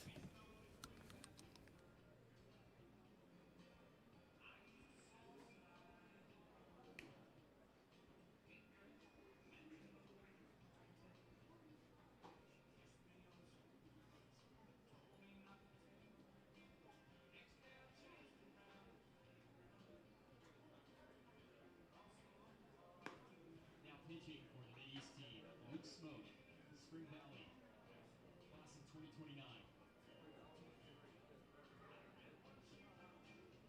Ladies and gentlemen, still out after the conclusion of our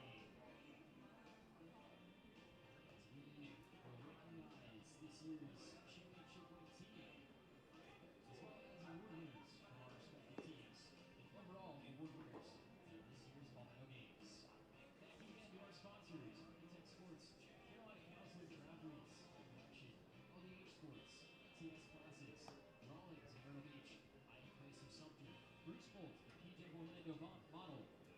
And your back go.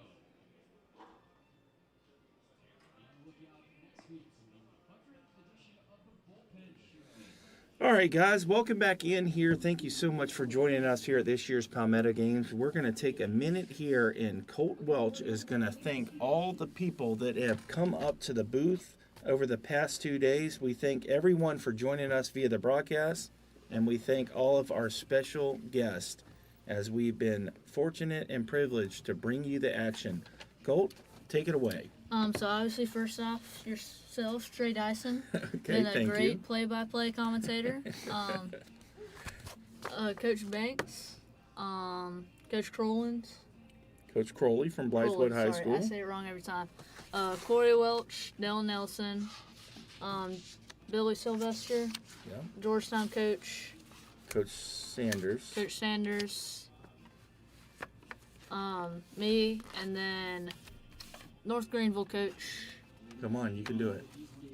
I forgot. I'm sorry. Coach Eddie Taubensee. Coach Eddie Tomlinson, and then Coach Rollins for Fountain High School. Yes, we can't forget about Coach Rowland. Yes, we've had an outstanding time, and on to shut it down here for the bottom of the ninth is Luke Smoke.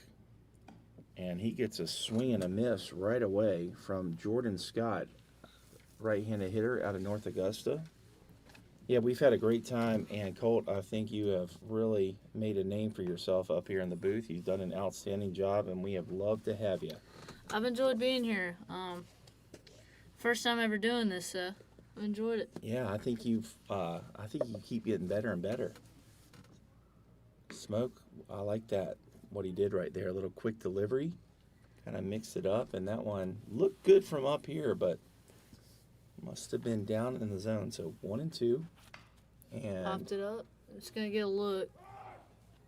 yeah, good job. You could see Smoke. We talked about pitchers catching their own pop-ups. Smoke, a good athlete. You could see he really wanted it, but that was a really good job taking control right there by Braden Owens behind the plate, calling it early and making the play. So a big first out here in the bottom of the ninth. Bo Height is up to the plate. That's going to bring up one of your favorite players, Bo Height, out of Emerald High School. Yeah. Had some pretty good swings today. Just a couple of atom balls so far. Smoke throws in a breaking pitch for a strike.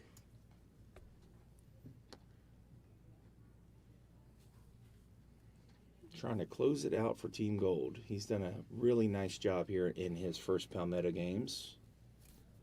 Most likely he is going to project as a position player, Definitely. but he's on to try to close it out here.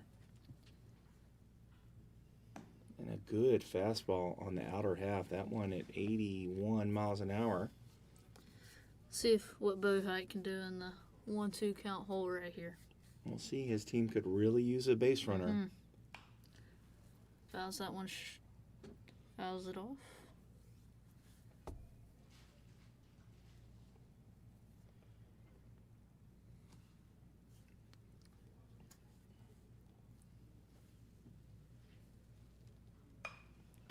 Sends a missile the other way. Just first baseman just got to. Ooh! Oh, wow.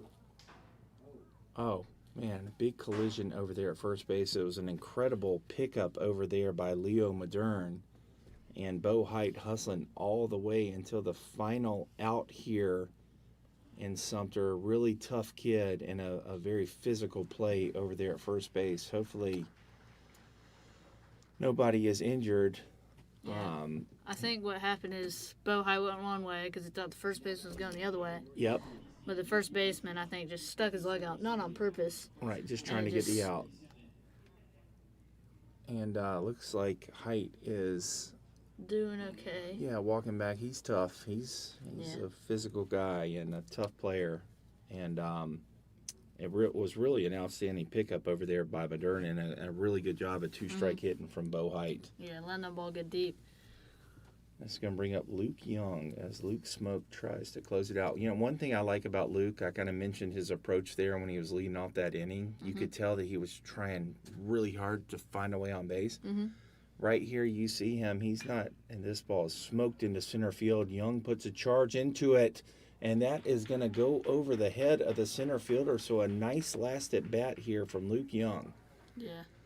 But I was going to say, you see all these guys in the upper 80s most of the weekend. Smoke's not really trying to light up the radar gun here. He's just trying to finish this game. Definitely. And that's going to bring up Camden Finley with another opportunity. Yeah. What do you think he's thinking about, Colt? I mean, obviously, really trying to find a barrel right here. I mean, if I was him, I'd just try to think about hitting a backspin line drive straight at the middle. Oh, really? Straight up the middle. Okay. Yeah, I mean, granted, I don't have his toolbox, but if you could say that. Yeah, that's a good term. I like that. But I mean, if I'm him in this situation, I'm just trying to hit a line drive straight at the pitcher's forehead. Okay. We'll see if he gets an opportunity to do that, as that one is taken for a strike. So he's in a 1-1 count.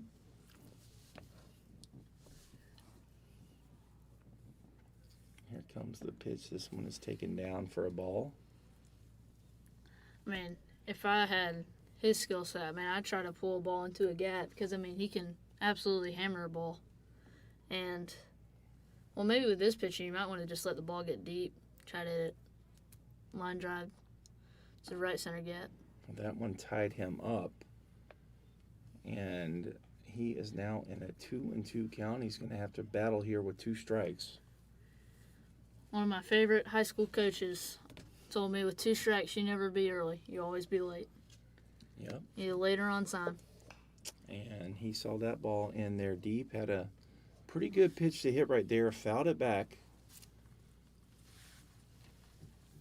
We've seen a lot of guys kind of get tied up on the inner third here over the weekend.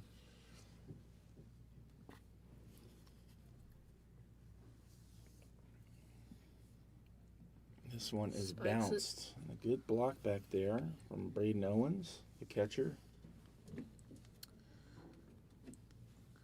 3-2, 2 outs, bottom of the 9th, championship game. Championship on the line as Team Gold looks to close it out here to win these Palmetto games. This one And is... that ball is barreled it full is- side. It is barreled, Camden. He's going to try to sails to throw. Yeah. So, good base running by Luke Smoke. That is Luke Young coming around to score, and a really nice at bat right there from Camden Young's. Finley. So that's all good. Back-to-back base hits here for Team Red. They've got some life. Luke Smoke out there trying to close it out. He got the first 2 batters.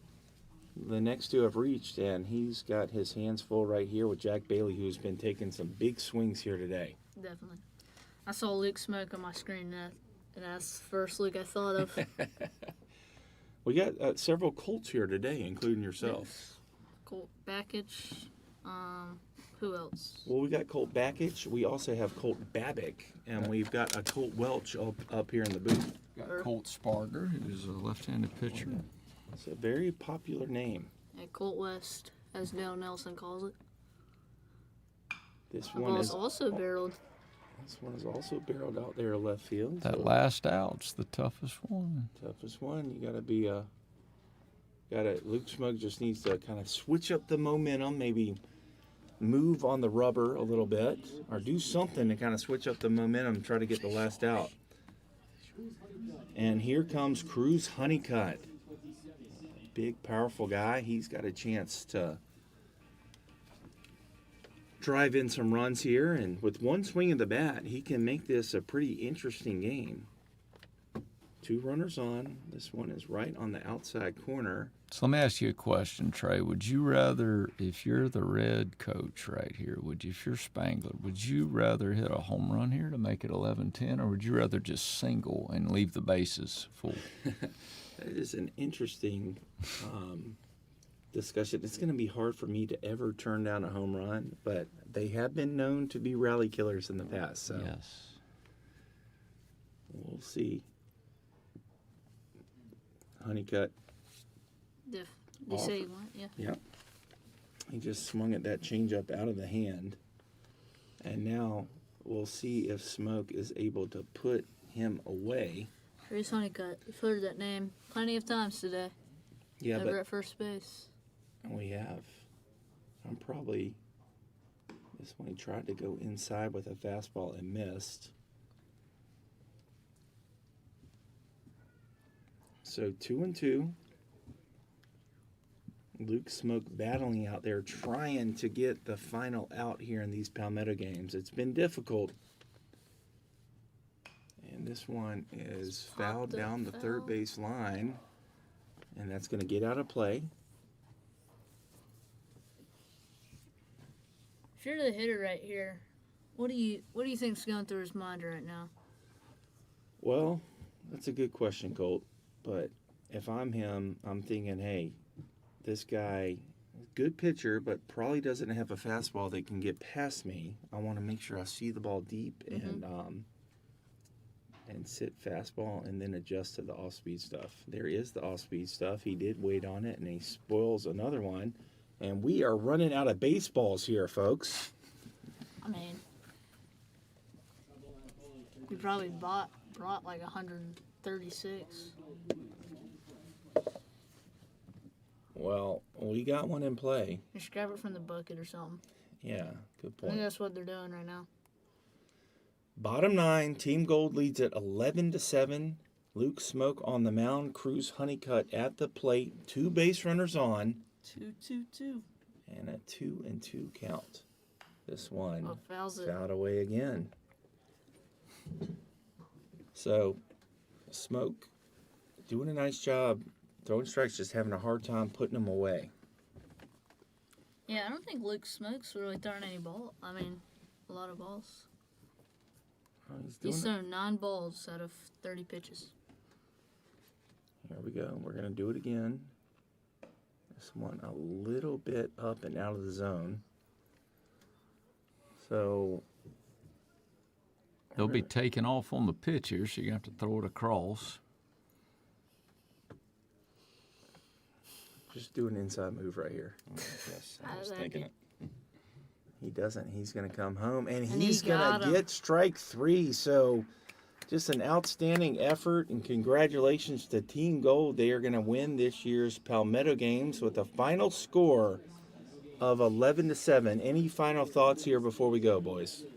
I think it was a really competitive game.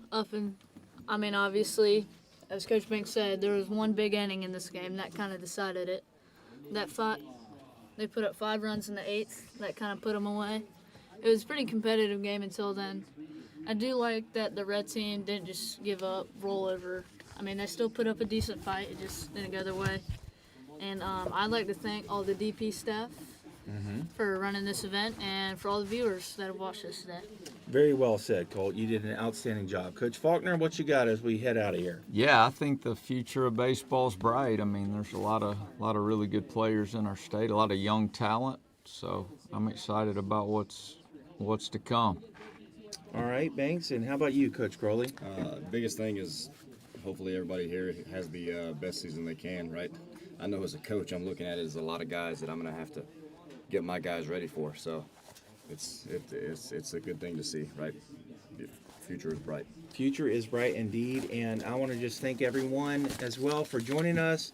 Thank you to Coach Faulkner, to Coach Crowley, to Colt Welch, and everyone who was able to come up in the booth to greet us, and everyone at Diamond Prospects for putting on such a great, wonderful event, a great opportunity for these young kids, and for all the college coaches and professional scouts that came as well.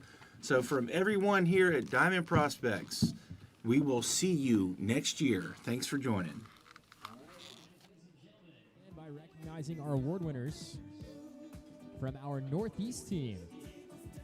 The Silver Slugger from the Northeast squad this year, representing Hammond School, Colt Babbage.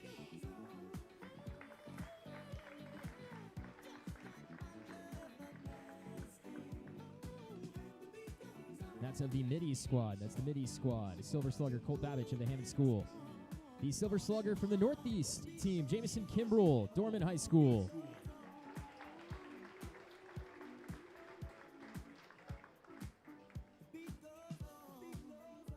Our Golden Arm from the Northeast team, Elijah Flatt, P27 Academy.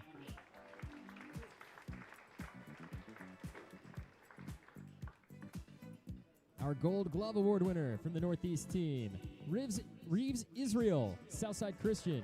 Reeves Israel, Southside Christian, the 2026 Palmetto Games Gold Glove Award winner from the Northeast team. And the Charlie Hustle Award winner from the Northeast, Emery Earl, Burns High School.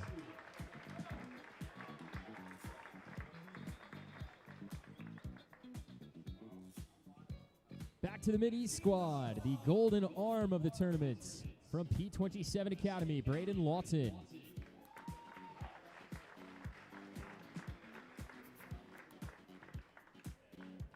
Our Gold Glove Award winner from the Mideast team, from Northwestern High School, Mason McKay.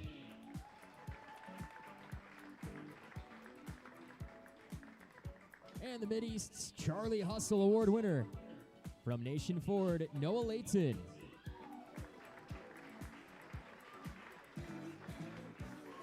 But wait, folks, there's more.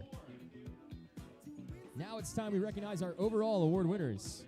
We already handed out the TO Award to Davis Roof of Mid-Carolina. Next up, recognizing our most outstanding player of the tournaments. From James Island High School, Braden Easterling.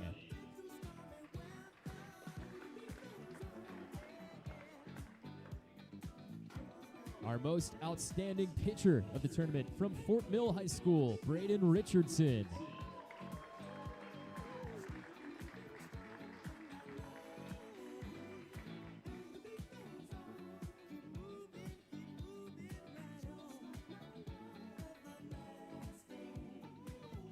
Next up, ladies and gentlemen, it's time for a very special award, the JY Award in honor of Jeff Young. Jeff passed away 7 years ago, and his impact on the game in countless lives spanned 49 years. He had coaching stops at Furman, Presbyterian, and Kentucky, as well as stints in the Reds and Diamondbacks organizations. He poured 15 years into those places, and JY, of course, had a lifetime contract with Diamond Prospects, evaluating players as he did so well. In year number 1 of his absence, we reserved a seat right here where he would have been located on the concourse. And today, we're honoring the top batsman of the tournament with the Jeff Young Heavy Hitter Award. We will also always recognize Jeff's widow, Laura, plus his daughters, Natalie and Carly. Without further ado, the Jeff Young Heavy Hitter Award of the tournament goes to Dylan Hernandez of AC Flora.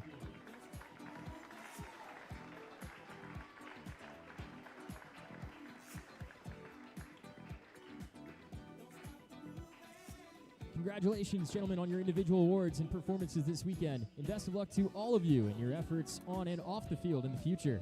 Once again, ladies and gentlemen, this year's Palmetto Games tournament champions, the Mideast team. Presenting the championship trophy to the head coach of the Mideast squad from Fort Mill High School, Travis Collier. Congratulations again to the Mideast region on their 6th Palmetto Games title. Ladies and gentlemen, thank you again, as always, for your support of Diamond Prospects and for a phenomenal weekend of baseball. Safe travels home to all of you, and we look forward to seeing you again next year for the 20th time. And of course, thanks again so much to the folks here at Riley Park for hosting us and putting on an incredible event.